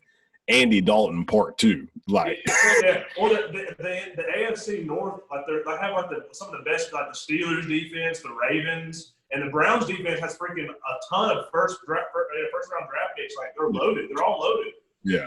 The Steelers got Minka. You know what I'm saying? Like they've got ballers in that AFC North. So he's gonna get. It's not about him struggling. He's gonna struggle. I mean, that's a rookie. That's any rookie. I'm not saying how he comes out of it. Does he play through it? Does he find a way to struggle but also have success? Because you can throw a pick in your next drive if you come out and you're a field general. I think Joe Burrow's really good, and I think he could be really a good quarterback. He's definitely an NFL quarterback and a really good one on a more like stable organization. But the Bengals are so poorly ran, I just feel like he's going to get screwed. Where did Joe? Where did Joe Brady go? His coordinator. Oh, I don't know. Did he take a job? Did he take a job with them? I don't know. He might take a job with them, wasn't he? Or I could be wrong, but I knew that answer before you asked me. Let me look it up real quick. But yeah, that's. And real quick, just a plug, okay? Go Fins. Oh yeah, hey, go Fins. All the way. Big Dolphins fan now. Biggest Dolphins fan you ever met in the past 6 months. Joe Brady. I'm just happy the Chiefs won, man. Joe Brady's the coordinator for the Panthers. Good job to have right now. Not a lot of stress. You got Christian McCaffrey. You got who knows what with Teddy Bridgewater. Am I not right? Yeah. Teddy Bridgewater signed a pretty good contract there. I think Teddy. I think Teddy Bridgewater's solid, and he definitely stepped up for the Saints when Drew was out with his thumb and everything. But I think. I'm not saying that.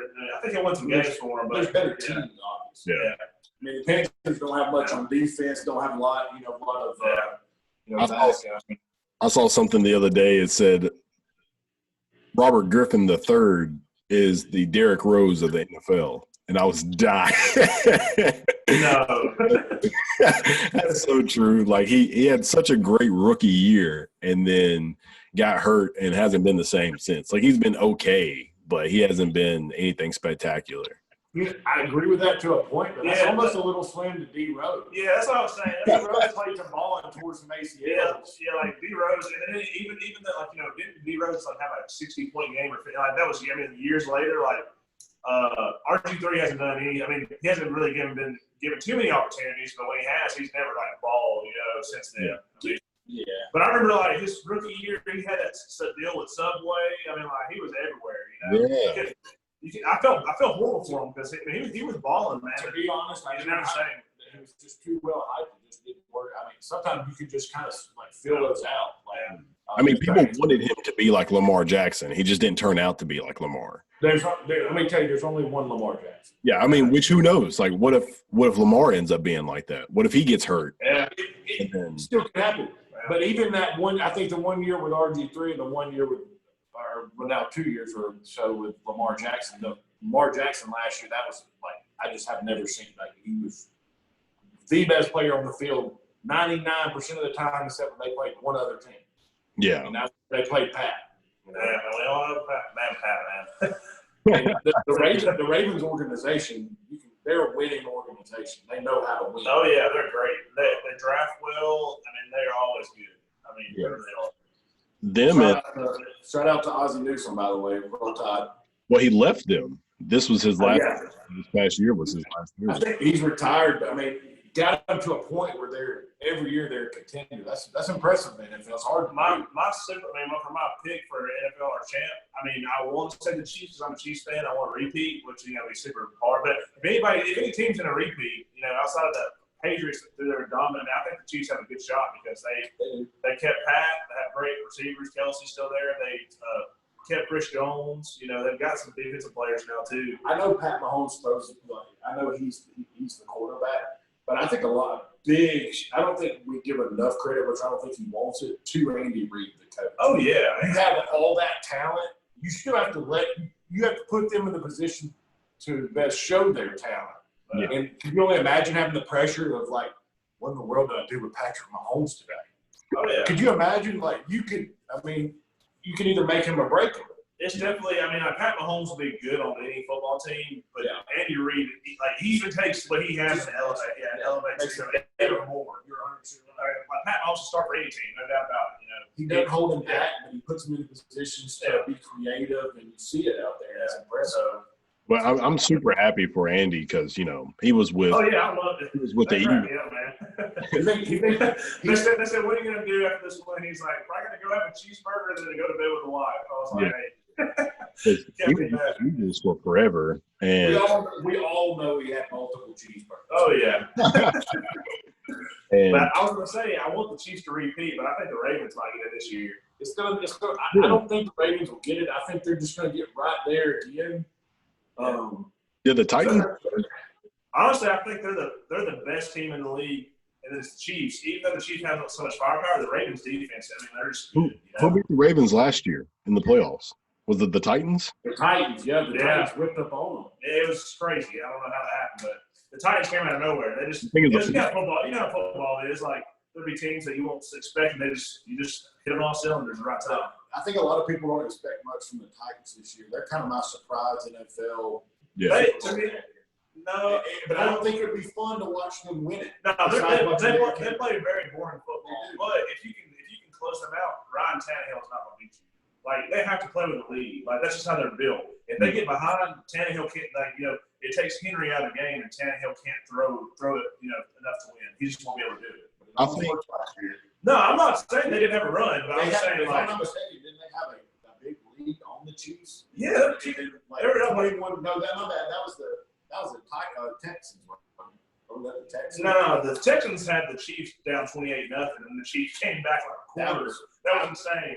But then the Titans did have like a 2-touchdown lead on the Chiefs, and then Pat Mahomes said, "Screw this." Yeah, and, I'm awake now. Yeah, he woke up and went off. He got some of that Michael secret stuff. Because the Titans, when Alex Smith was quarterback, the Titans knocked the Chiefs out of the playoffs 1 year. I was so pissed off because the Titans came out of nowhere again. I was like, totally random. Before I forget, you just said something. Alex Smith. If you haven't watched the little I heard documentary, what is it like? The Project 10. Yeah. Holy smokes! He almost freaking died from all that, man. That man went through some stuff. Yeah, like the break obviously was horrible, but like it literally almost killed him. Yeah. His wife at one point was having to sit there and almost like what she did. Yeah. Ask the doctor, but the doctor was like, "Well, we need to amputate." She was like, "Take the man's leg as long as I get to carry him home." I'm like, that's some deep stuff to be at because of a football. Yeah, and I think just a crazy way. I could be wrong, but isn't he trying to come back? The other day, that's something I shout out to him. He has gotten released by the Redskins. The Washington football team. I think come back on and try to get started back up going, which touche to him. I can barely recover from stumping my toe. Yeah. This kid almost. I say kid, but this guy almost. He was there. He was on. And they told him he wasn't going to walk on it. And honestly, Pat Mahomes said it best. He's like, this Super Bowl goes to Alex Smith too, because without him, he said, we would have done. He helped build this. I agree with that. I hope they do give him some kind of. He went to the Chiefs. The Chiefs went from a 500 football club to a 9-10 win season. It may not seem like Pat Mahomes once in a lifetime. Alex Smith was a hell of a quarterback. He wasn't Pat Mahomes. He couldn't win the games that he needed to get them, but he was solid. Yeah, he maximized his potential. Yeah, exactly. I don't have a claim to fame on this, but I always remember that draft, and I was telling people all the time. I was just saying, Aaron Rodgers is going to be better than Alex Smith. I don't know why I knew that, but I just kept telling people if who did Smith get drafted by? Who was that? He got Alex Smith. Yeah. I really can't remember. It's been quite a while since that. The 49ers. I was like, if the 49ers draft Alex Smith, they're doing the wrong thing. I was just kept saying Aaron Rodgers is going to be better, and they drafted him. I was like, they just made a mistake. I don't see how people missed Aaron Rodgers, but a lot of people did.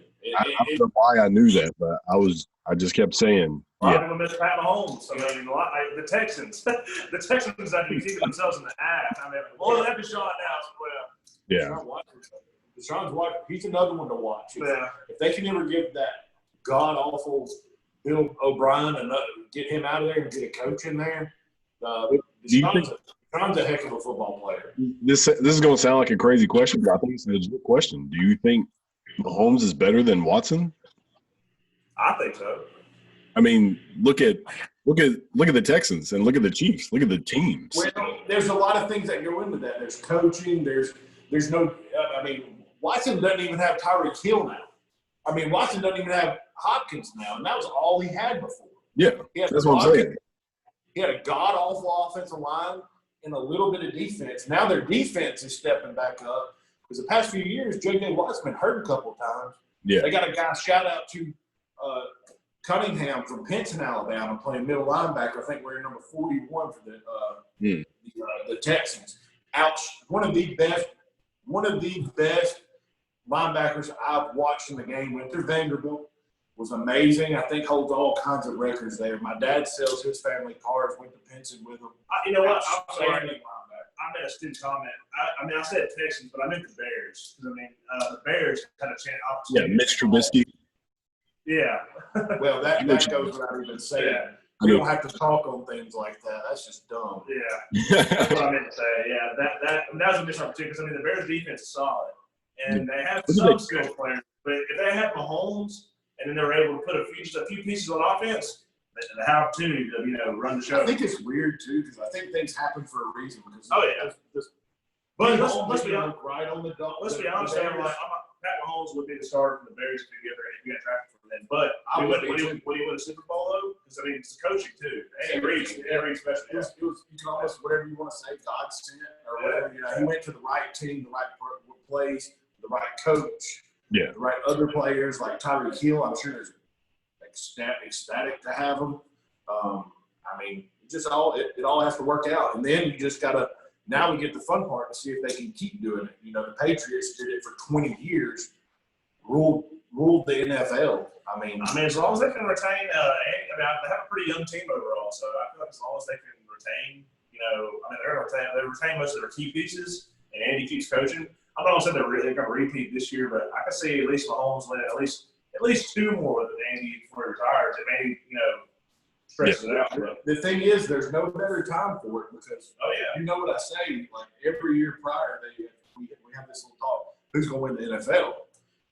The Patriots until someone proves me different. To me, that's how it's been since I can remember. The Patriots are going to probably win it unless they don't. I don't really even talk about it anymore. 2001. They've only got 9 wins. Who cares? They're still going to win. Yeah, they're always an interesting team, and the Patriots are really interesting. And all this time, I didn't like Cam Newton wasn't going to get signed by anybody. And then they're going to roll with Stidham, And I think Stidham's actually, he's a pretty good quarterback for that system.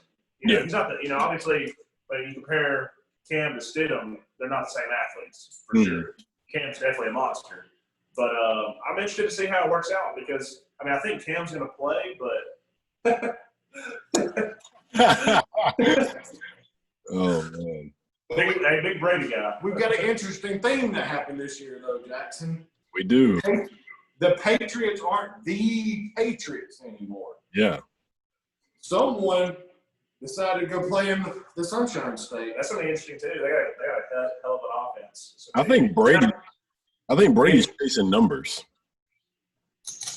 I think Brady's chasing numbers. Look at what Jameis Winston. Winston set the record. Not the record. He was the highest passing. What's it called? The passing type. Yeah, he does have something. I forgot what it was. Is it? The passing type. He had the most yards last year. So I think Brady's just trying to set records as far as honestly, I think Brady's pissed off. The inside news I heard, Brady's pissed off because the Jimmy Garoppolo stuff. Okay, I'll tell you the story that I read or heard. I heard something too. Yeah.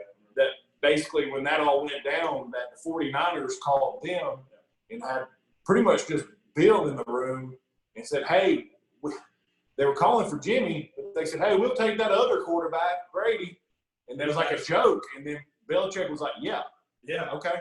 Oh, snap. He was ready to move on to the next stage, which was Jimmy G. And that's been confirmed, too. That was actually so it happened. The Niners GM said that. I mean, like at the time, he said, yeah. He said, we had that trade was on the table. And then, I was like, dang. So what stopped the trade was Kraft, okay, the owner. He said, you were out of your mind. You're not trading Tom Brady. So it didn't happen. So however long after it took, I believe Brady's agent heard the rumors. Obviously, what did he do? Hold on a minute.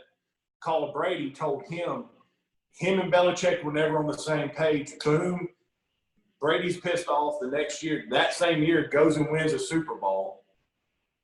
Just does his thing because he's mad. Yeah. They lose last year, right? Peace. They said they never spoke until the deal was done with Tampa, and they basically just, I see what we did together, appreciate you, best of luck, da-da-da-da-da. Just what you would imagine a Bill Belichick conversation would go like. But that's why Tom Brady, I think, this year has, if we get to play, etc., I think you're going to see a different Tom Brady. I think you're going to see this guy's pissed off. He's got a crap ton of weapons. He's got a young and hungry defense that went from 31st to 5th. Watch out. That's all he's got, and then Bruce Arians is a hell of an offensive coach.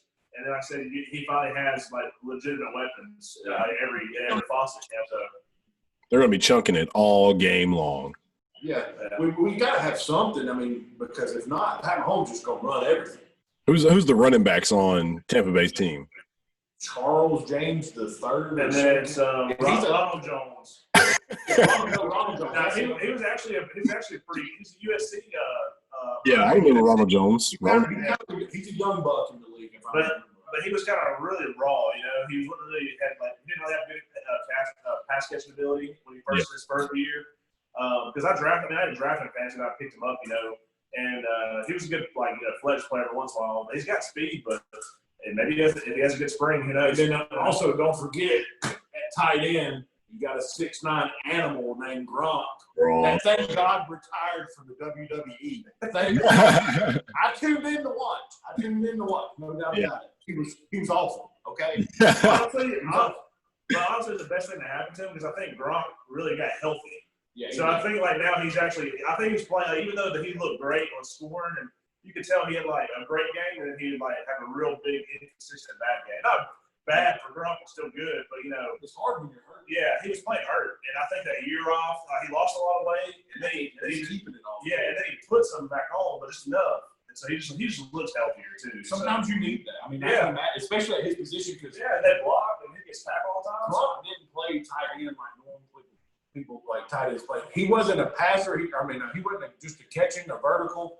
He blocked. He did everything. He did exactly what he needed. He's a great football player. Yeah, but I think he's going to be.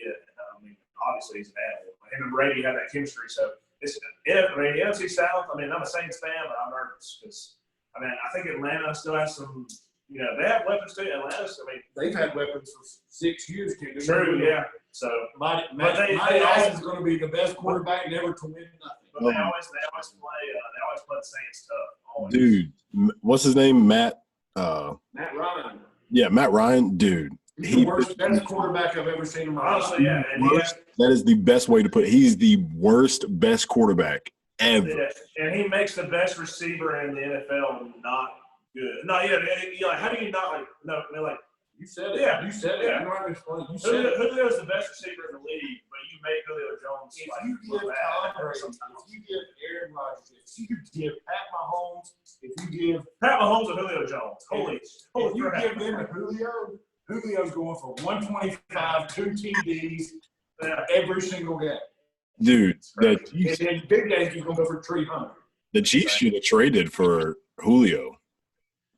Julio is 6'4", 235 pounds. All you got to do is hit him right here and let him catch it. He'll do the rest. Matt Ryan can't get that right.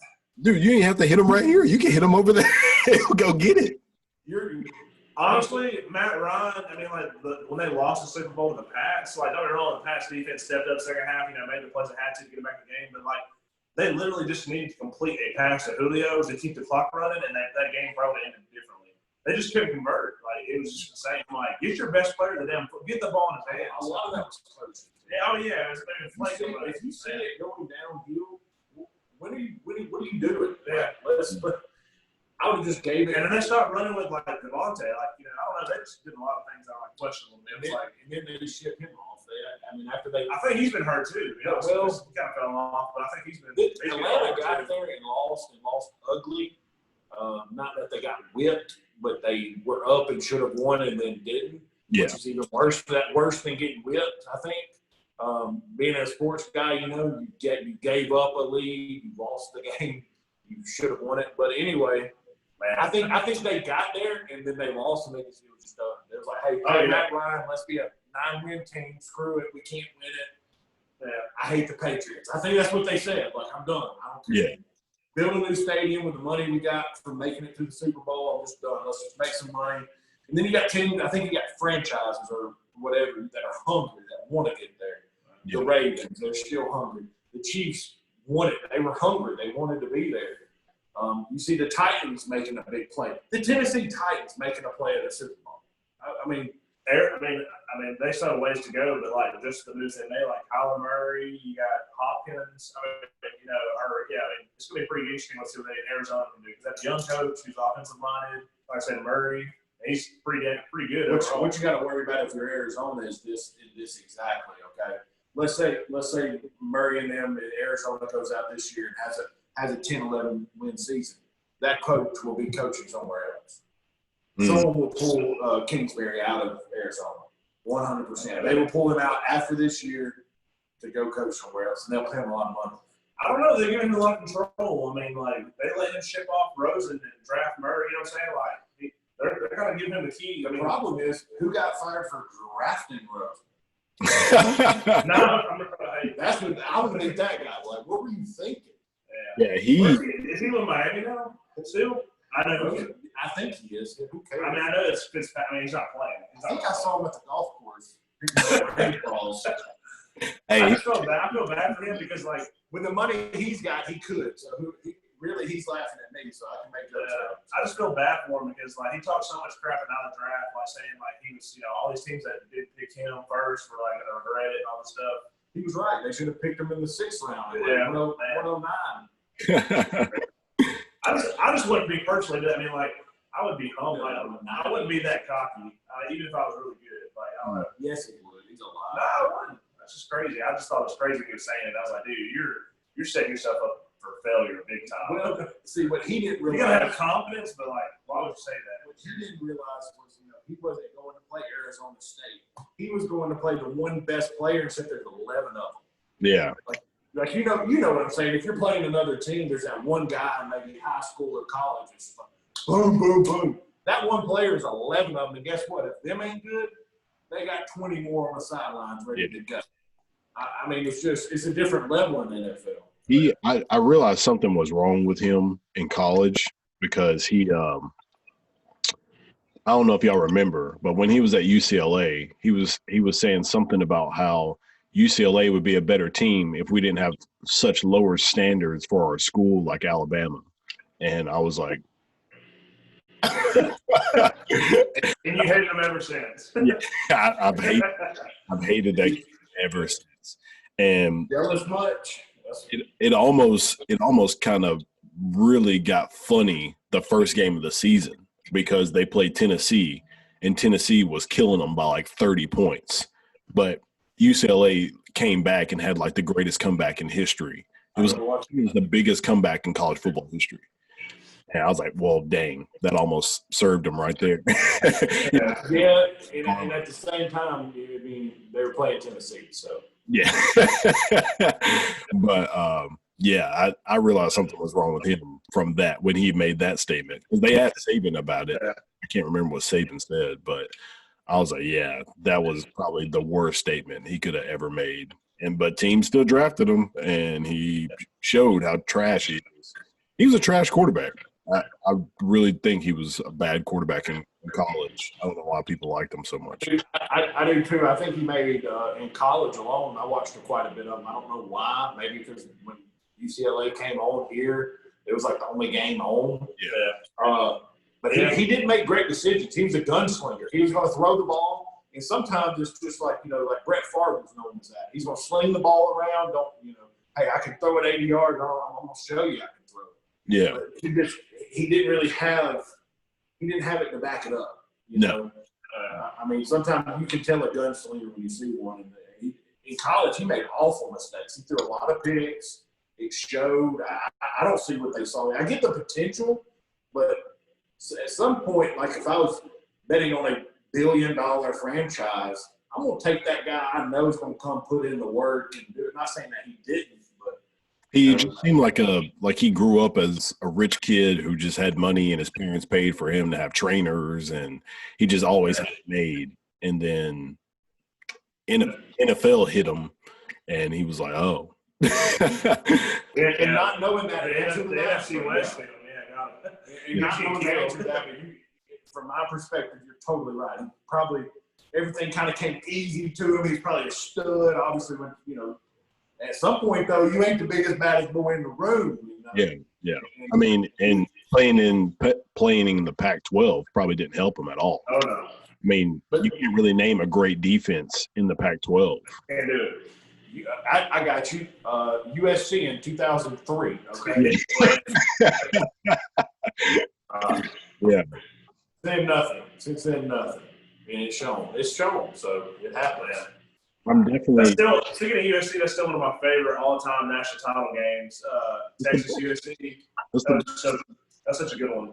Yeah, I still say it's the best because I actually didn't watch the Alabama-Georgia game. I was in the Air Force and I had to work that night, so I didn't even.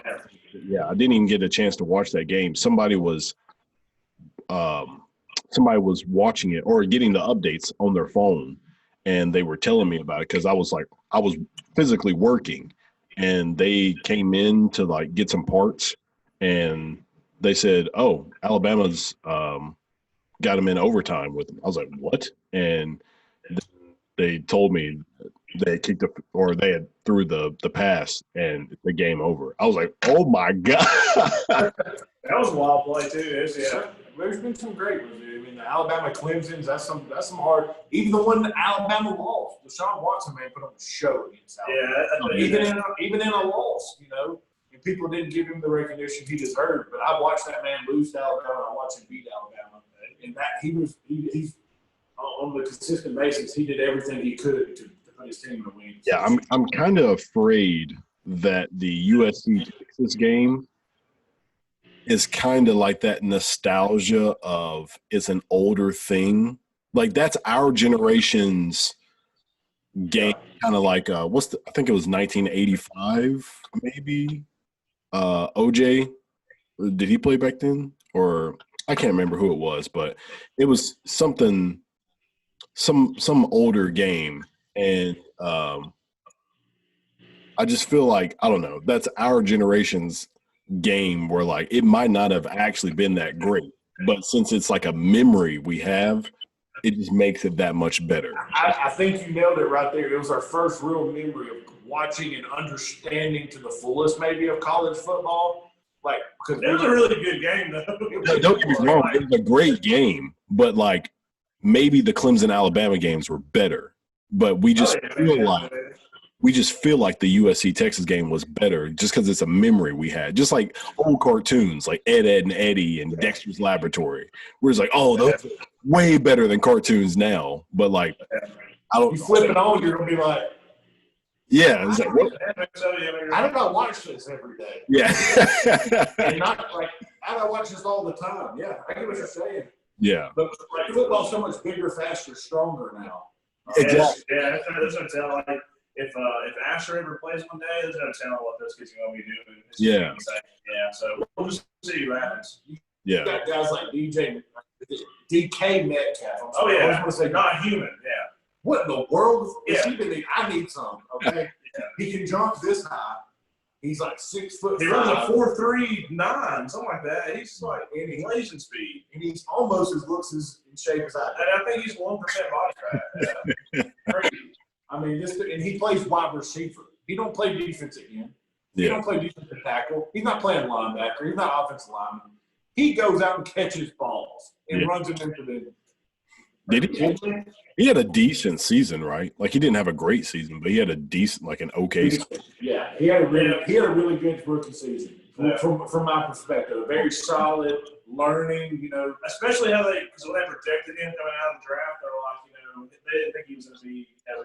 His name's real raw, so it'll take some time. But he actually stepped into his first season and was pretty solid, I don't think it's good for rookies to go have too big of highs or too big of lows. Yeah. If you stay right here and kind of learn the game in a year or two or three, that's when hey, I'm a senior in high school now. I'm bigger, faster, stronger. He didn't have a Michael Thomas rookie season. I mean, Michael Thomas his rookie season. Yeah, I mean, he got some he obviously I forgot how many catches he had his rookie season, but he wasn't just crazy good his first year. But he was real good though. I was like, damn, he's gonna be good. And then he just blew up the next year. So I think that's the thing.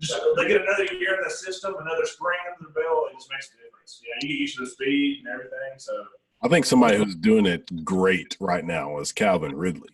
Like if he can stay consistent with what he's been doing, then it'll really help him. Plus, Julio is really helping him out. The fact that it's Julio Jones, he's getting double coverage every play, so that keeps Calvin open. The Calvin's issue is Matt Ryan. That's Calvin's. Hey, noted. Josh Rosen and Matt Ryan, you freaking hate them. Oh yeah. So I've got this thing, and I know Roman knows it, but and there's no offense by this, no hard feelings. These are great people to what we know, right? Matt Ryan, Drake Fromm. To me, they're in quarterback world. To me, watching and analyzing, they're way better than me, right? I mean, I know this. Just analyzing it, they are losers. Am I right or am I wrong? No, I agree with it a lot. They're losers, okay? And what I mean by that, if you put him and Brady, talent to talent, Matt Ryan's can throw the ball probably 20, 30 yards further. But Tom Brady has something about him that we're going to find out. Whoever you can use. Hey, man, you can put Pat Mahomes in there. They don't want to lose. And it's just something about them that they're going to rally the troops. And we're not losing, guys. I mean, we're down 28-0 against Deshaun Watson, but we're not losing. And then you got Matt Ryan. Well, we're up 25. I mean, let's find a way to lose this game. This guy hates Jake Fromm. He's a loser at Georgia. He's a loser at Georgia. Did you see a loser at Buffalo if he ever gets to touch the field, which he won't. Did you see what he posted about the elite whites of the that was so stupid. The kid, let me say this. Excuse me, sorry, Mom, but the kid is a dumbass, okay? The kid is a dumbass. And I'll say it, I mean, and he knows it now. I hope his parents told him not to be a dumbass. Not for just that. But I'm talking about just as a football player, too. He's a loser, okay? I mean, can you doesn't know how to win. Can you name any spectacular things he's actually ever done? I can't. Decided to go to University of Georgia with great other players and a great head coach, and find a way to not win a national.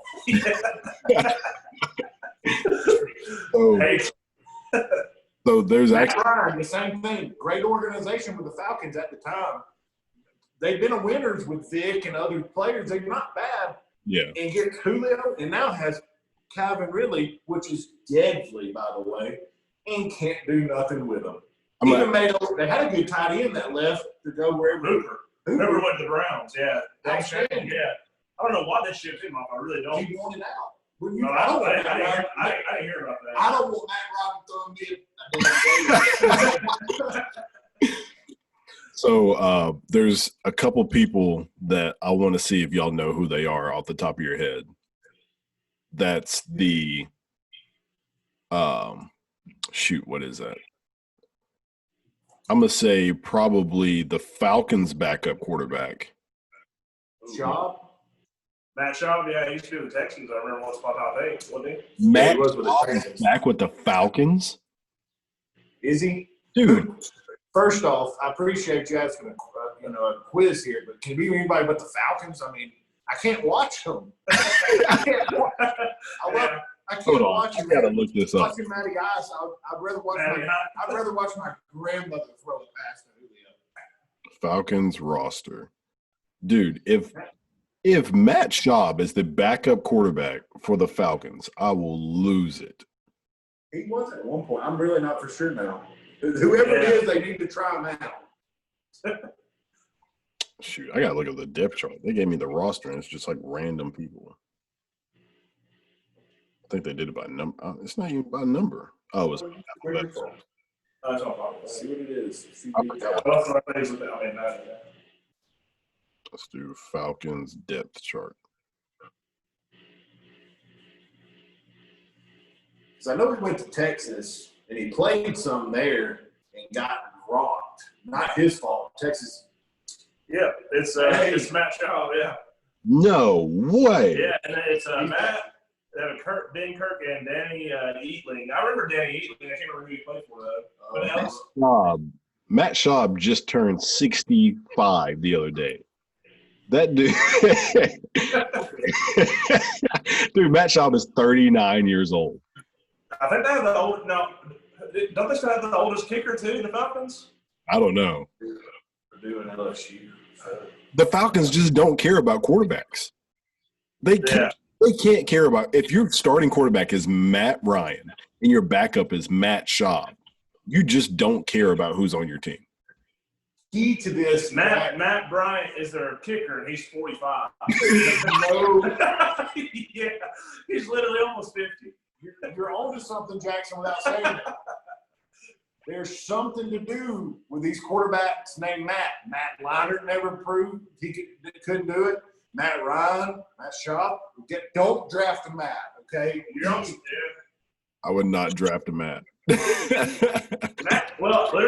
Stafford's really not bad. He's really not bad, but he's thrown in there. He hasn't won. Yeah, he hasn't done anything. But given he's at Detroit, the odds are awful. It's them Georgia quarterbacks. He's a solid. He had Megatron too. He made Megatron retire, so he's in the same boat. I think it's just such a bad run organization. NFL owners do not draft a Matt. I need to be an NFL scout because I've never drafted Matt. I'd be like, I'm not going to watch him. Well, back to I think it paid so much money to be GMs, make these decisions. So study film, we don't even have time. We see players play and we kind of grade them, but they literally sit in their office and watch film on these players all day and And are wrong. Yeah, and are so wrong. And we see it on TV, and we're like, why are y'all trading up to get Mitch Trubisky? You know what I'm saying? That year, that still blows my mind. The Bears traded all those picks away, traded up to take Mitch Trubisky, and now they've just signed Nick Foles. You know what I'm saying? That's just a whole other section of it, though. What you don't see is behind the stuff, behind the scenes. You got to give there's mad geniuses in this league too. I mean, it's a business. So the reason they probably did Belichick. I mean, let's just throw him out there. Andy Reid. Why would you go let them know that I want Jimmy G or whoever it may be when I know he's the best? No, I'm gonna be hey, you've seen this Trubisky kid at North Carolina? He's amazing. And then they're like, oh, the Bears are like, holy smokes, we got to get this Trubisky. I heard it's just crazy, man. I heard Belichick loved it. We don't even watch all football. We don't watch all football games where these players play. We don't watch film on them. And when draft day comes, I'm like, why are you doing that? I just don't get it. We know it not to do it, and we're not even full time doing it. It's just crazy. I think hey, give us a stab at it. I think it's a little bit of they just want to have that pick. You know what I mean? Like that. They just want to find that guy that nobody else thought was going to be great. And they just want to say, oh, we found him. They want to have the next Tom Brady. They want to get that Tom Brady in the They're not the thing is, they could have stayed where they were at and got him. If he's that rough and a hidden gem, they could have stayed exactly where they're at and nobody would have took him. He can't be Tom Brady because you've already handcuffed him from the start because you picked him number 1. Yeah. Tom Brady was picked in the 6th round, expecting never to be nothing. Bedsoe got hurt. And, the greatest quarterback of all time, arguably, easily, arguably. Goes on the field, they want to get him. And he told him, he said, basically you're not getting their starting job back. I get out there one time, it's over. And it happened. So we know what happens. We know what history. Yeah. I wonder how long he's going to play with the Bucks. I wonder if it's a one and done season here, or I think he'll play at least two seasons. He signed 2 years. Yeah. I mean, well, I didn't know that. If he wins it, it might be gone. But if he wins it, he might be like, well, I might be able to do it again. So why not? Yeah. I mean, I think they say something about chasing 7 or how many? He has 6 now. Well, that was because of the tweets. He'll said, I don't see why we can't win 7 rings here. I'm chasing Michael Jordan, and then Tom Brady. It's just funny because I would do it. Comes in and I lost you. There we go. Hey, sorry, battery's almost dead. Then Tom Brady comes back and like, hey, I'm chasing 7 too. Yeah. It's crazy. It's crazy to even think. Yeah. Would you think it would be hard? I mean, I think kind of equal. Harder to win 7 in the NBA or win 7 in NFL. I say football, man. Yeah, because so many more factors. Yeah, there's too many players on the field. Like when look at LeBron James. He had the Cleveland Cavaliers and basically looking like the Backstreet Boys with Justin Timberlake. Like he carried that whole team to the finals. Did they get swept? Yeah, by the Spurs, but they made it. That team. Shout out to LeBron for that too, because he put the city on his back and went 1-1. Honestly, that's his most impressive ring. To be honest, in my opinion. Yeah. The Miami Heat, I was a big fan of the Heat because it was just so fun to watch. Yeah. Like it was the first time in Boston. That was just fun. Yeah. I mean, it wasn't a good series, but like they had the Lake Show back in the day with Magic Johnson and all them, but it was the first modern concept of dynamic players like that. Yeah. I mean, we had the Celtics and they were nice, but Paul Pierce is no Michael Jordan. Paul Pierce is no LeBron James. And it was nice to watch the Celtics. It was nice to watch the Spurs, and Spurs was playing just team basketball. They didn't have dynamic players like Dwayne Wade and LeBron James. So it was just the Miami Heat. I mean, Tony Parker, Ginobili, and Duncan. I mean, they're all pretty. They're all solid, like great players. But they're not. They play. They literally. When I think team basketball, I think Spurs. Like they played like fundamental, like just good defense. Like they played pop. Yeah. Pop. Yeah, Pop. Yeah. One of the best coaches ever coached the game of basketball. Yeah. They were no bullshit. Let's play some solid basketball, pass the ball, play hardcore defense. You can beat anybody. But yeah, I feel like the NFL though is really a lot harder to because you got to have a lot of things line up to win it. You just do, And it really comes down to like we're still in Mahomes and Reed, like right coach, right player. Honestly, the Chiefs the year before they had a shot to beat the Pats and go to the Super Bowl. Damn, D4 jumped off sides, one player. You know what I'm saying? It's all about who you have. This year they have Frank Clark. Frank Clark gets sacks. He's just as good at getting sacks as D4, and he doesn't have super penalties, and they make him the Super Bowl. So one player can, it completely change your whole, trajectory. It's just crazy. Yeah. You win or lose a game. One play doesn't win or lose a game. It's very true, but one play didn't win or lose a game. You had chances way before that. Yeah, you had a chance at the coin flip to win or lose a game. Yes, true. It goes one way or the other. You kick or receive, that could be the game. You really and truly. Yeah. You might get on defense first, have a great defensive possession or a bad throw by Josh Rosen or Matt Ryan. Next thing you know, you're hotty-toddy in the end zone. By the way, just what we're talking about, this would be our vlog. Like just this right here, we have content because this is what we like to do. We sit there and just talk about stuff. I was just talking. That's what I'm saying. My bad. Are y'all gonna have? Is it always going to be y'all two and a guest? Is that going to be the setup? Well, we're thinking about having maybe Corey jump on too, but then I think there would be probably episodes where it would just be us talking, It could be just getting started. But then it'd be great to have on somebody if we can find somebody that maybe was big, not necessarily you have to be big in the sports, but hell, there's no telling. Like, I'm sure Roger knows somebody that knows somebody or something like that. We'd have somebody over once, like a bigger name, but it'd also be cool to have people like you that I just played sports with in high school to talk about, come on for the day and we introduce you to our viewers, whatever. But this is kind of like what we, just kind of I think like, the hot topics of today, whatever it mainly gravitate towards sports, but you never know where that can branch out. Yeah, I think it always be based in sports for sure, but then it can branch off to like what's going on in the world too. And also tie sports into that if it fits, from time to time. So going back to the whole being picky thing, it does help having a true category because I run into that problem. I don't know what to call my podcast. It's not educational, truly. It's not comedy. It's not about sports. Like, it's not about one specific thing. It's about a lot of things. So when I sign my podcast up on websites, they ask, what's the genre? They ask, what is this category? And I kind of struggle putting one because I don't really know what to put. I usually put educational.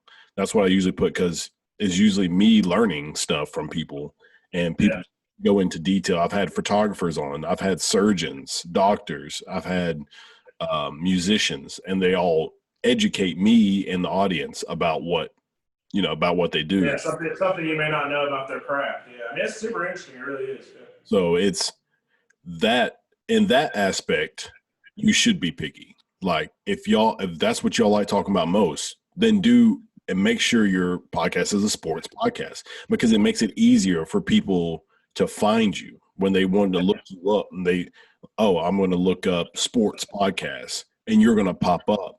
And because you have a sports podcast, or if somebody's like, I just feel like listening to sports today. Oh, Roman and Van have a sports podcast. I'm going to go listen to their podcast because that's what they talk about is sports. If somebody wants to listen to something specific, for me, they would have to find a specific podcast episode because I've got so many different kinds of people on. They would have to remember or know, like, who's on my podcast and find that specific podcast. They couldn't just listen to any podcast. So that's one thing, that's one advantage y'all would have is making sure that you stay with sports because people can listen to any of your podcasts or any of your vlogs or whatever and know that you're going to talk about sports so they can get their sports fix from you. Yeah, that's definitely probably where we would lean. Just because that's what we enjoy talking about. Yeah, one day we just sat outside and grilled and we talked about we went through each team in the league and did projections win loss for this coming NFL season. I mean, we took hours doing that, but we just enjoy it. It's easy to talk about, One thing, and then whenever it branches out to. Yeah, whenever it branches out to. Yeah. Not that we just hear and talk sports 24/7. We talk other things like other sports and then what we're going to eat. That's a big one right there. Yeah. That's one thing you could. One thing. It's good cooking, man. You got to come by. We're gonna have another crab bowl sometime in the future. You should come by and try it. It was really good. Yeah. I would like you were talking about getting excited about baseball. Like that's another thing that you could do is just make sure that you branch out in the sports knowledge that you have because that will help. That will help. Sure, it'll help you reach a broader audience because. Oh, for sure. Yeah. Hockey's not huge in Alabama, but if you knew a lot about basketball is massive, yeah. If you knew a lot about hockey, people would tune into your podcast or your vlog about hockey. Or if you knew a lot about soccer, people would want to listen to you about soccer. So knowing more about different sports would help bring people to you. Because ultimately, you got to pick your genre. What do we talk about? Sports. Well, what sports? All sports. Okay. What do you talk about? Do you talk about rosters? Do you talk about trades? We talk about everything. Cool. So you just kind of got to branch down what your podcast or vlog is about. And then that helps people pinpoint that helps you figure out your target audience because having a huge target audience is great, but then it's kind of hard to market to those people. So, and then it's also hard for them to pick what they want to listen to, but eventually you'll figure it out. You'll just start doing it. And that's another thing I always say is just start. Yeah. You'll figure it out because nobody's going to be like, "Oh, y'all stuff is trash." Like, okay. You're always going to have people say that, but like you said, honestly, like probably 90% of the battle is just getting started. Like, you just start it, and like you said, as you go through it, it'll get better. You know what I'm saying? So Yeah. I agree with you guys. We'll figure it out. Like, if you look at my first few podcasts compared to like now, it's completely different. Oh yeah, night and day, I'm sure. Yeah. Yeah. Just because you learn so much, like you said, like we were talking about earlier with the sound equipment you were using initially. Now you've upgraded, so like you keep learning little tricks of the trade. And I mean, I love looking at your stuff now. It looks great. Yeah. Have you seen like Joe Rogan's very first podcast? It's literally him and his friend. I think it's Brian Redband. I can't remember, but they're literally just doing like this right here, like you and Van. They're recording themselves, I think, on their laptop, like camera, and then just like they're just talking about something. I forget what they're talking about, but they're just randomly. And then they've got. I love his podcast. He has some super interesting people on, but I know yours kind of falls in line with that too. He's always bringing on people that are like really well crafted, in a certain expertise. Yeah. And, have them talk about, their profession or something. Just a bunch of stuff you wouldn't know, from the insiders, One time he had a guy that was like worked for the government that was like really big hands-on with all the like Area 51 stuff.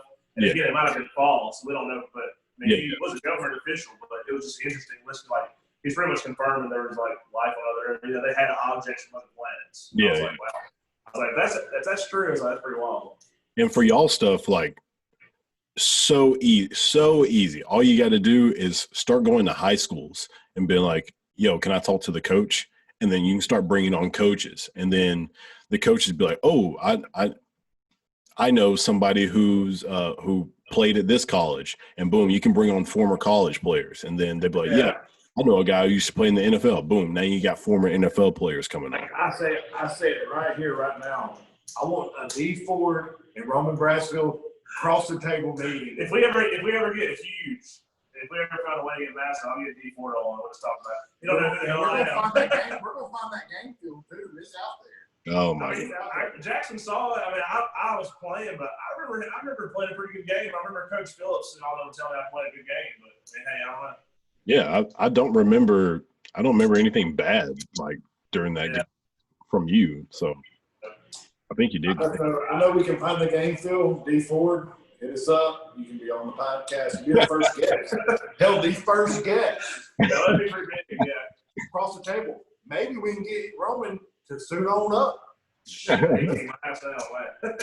But yeah, it's so easy for sports. It would be super easy for y'all to just continuously just find. You can go to high schools and start asking coaches, and then you can. Honestly, we know Chase Campbell. He coaches collegiate. I got a buddy who was roommates with in college. He's actually a high school football coach here in the state. So I mean, I'm sure he knows people. So I got one right across the street. I believe his dad knows a million people. So where's Chase coach? Where's Chase coach at? He was at Troy, and I think he just took a job recently at a high school, I think. But nice. I mean, I know he probably knows folks. Yeah, I talk to him every once in a while. I see he comes to town, but he's been doing that for a hot minute now. Nice. Okay. But yeah, but I knew he was at Troy. I think he might not have been the offensive line coach, but he was like the assistant, But still, I mean, just legit experience. So yeah, but yeah, you can just keep bringing on.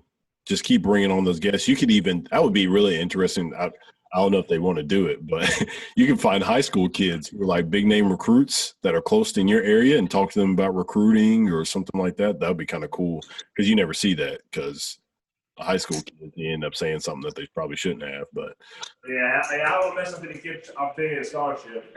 that would suck. Their parents would be super pissed. Yeah, man. I went on this tour to Alabama and they gave me this bag and it had all this money in it. Had $10,000 in it, yeah. We give way more than $10,000. Yeah.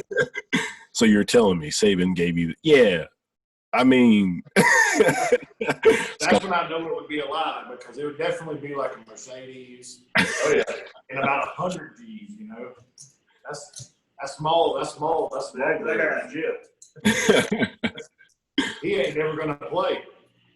Yeah, so I mean, as I said, you have 1,000 different ways that y'all could y'all could do y'all's podcast. So I would not even sweat about it. I would just, as I said, like you said, just gotta get started. That's the main thing. So, and once y'all get started, you're gonna get the ball rolling, and it'll be fine.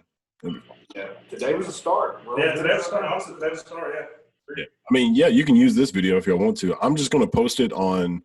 So this isn't going to be my podcast, but I will post it on my Romera Records Facebook page and my Jackson Henderson Facebook page. But I just wanted to do this just to talk to people, and then just. Yeah, no, it's really cool, man. Like I said, you should have on. I mean, definitely I'll be following. Like, you know, I'm sure you'll have on some other people. Like maybe you'll talk to, I don't know, maybe Zach Childers or somebody else we just talking about today. But yeah, it'd be cool. It'd be cool to see, catch up with everybody and talk about what's going on. Yeah, so well, then I'll definitely keep following. You know, keep it up, Jack. Yeah. Trying to. Yeah. Well, dude, I am starving. So. Hey, you said the right thing. I think we're ready too. Well, yeah, if y'all want to do this again, just let me know, and we can try the Facebook Live thing again because I love live, so people can interact and talk and stuff like that. Oh yeah, and they can give us more topics to talk about. So I think that's really I agree. So yeah, I'll be down to do that sometime. I can make it work one day. Yeah, we can probably find out how many people were that dislike Matt Ryan for. Oh yeah. The whole country. Oh yeah. Yeah. Matt Ryan will probably chime in and be like, you know what? I ain't a fan of him either. Yeah. All right, y'all. I'll see y'all later, and just let me know when y'all want to do it again. Yeah, thanks, Jack. It was awesome, dude. Thanks for having us, bro. All right, bet. We'll see y'all. Thank you.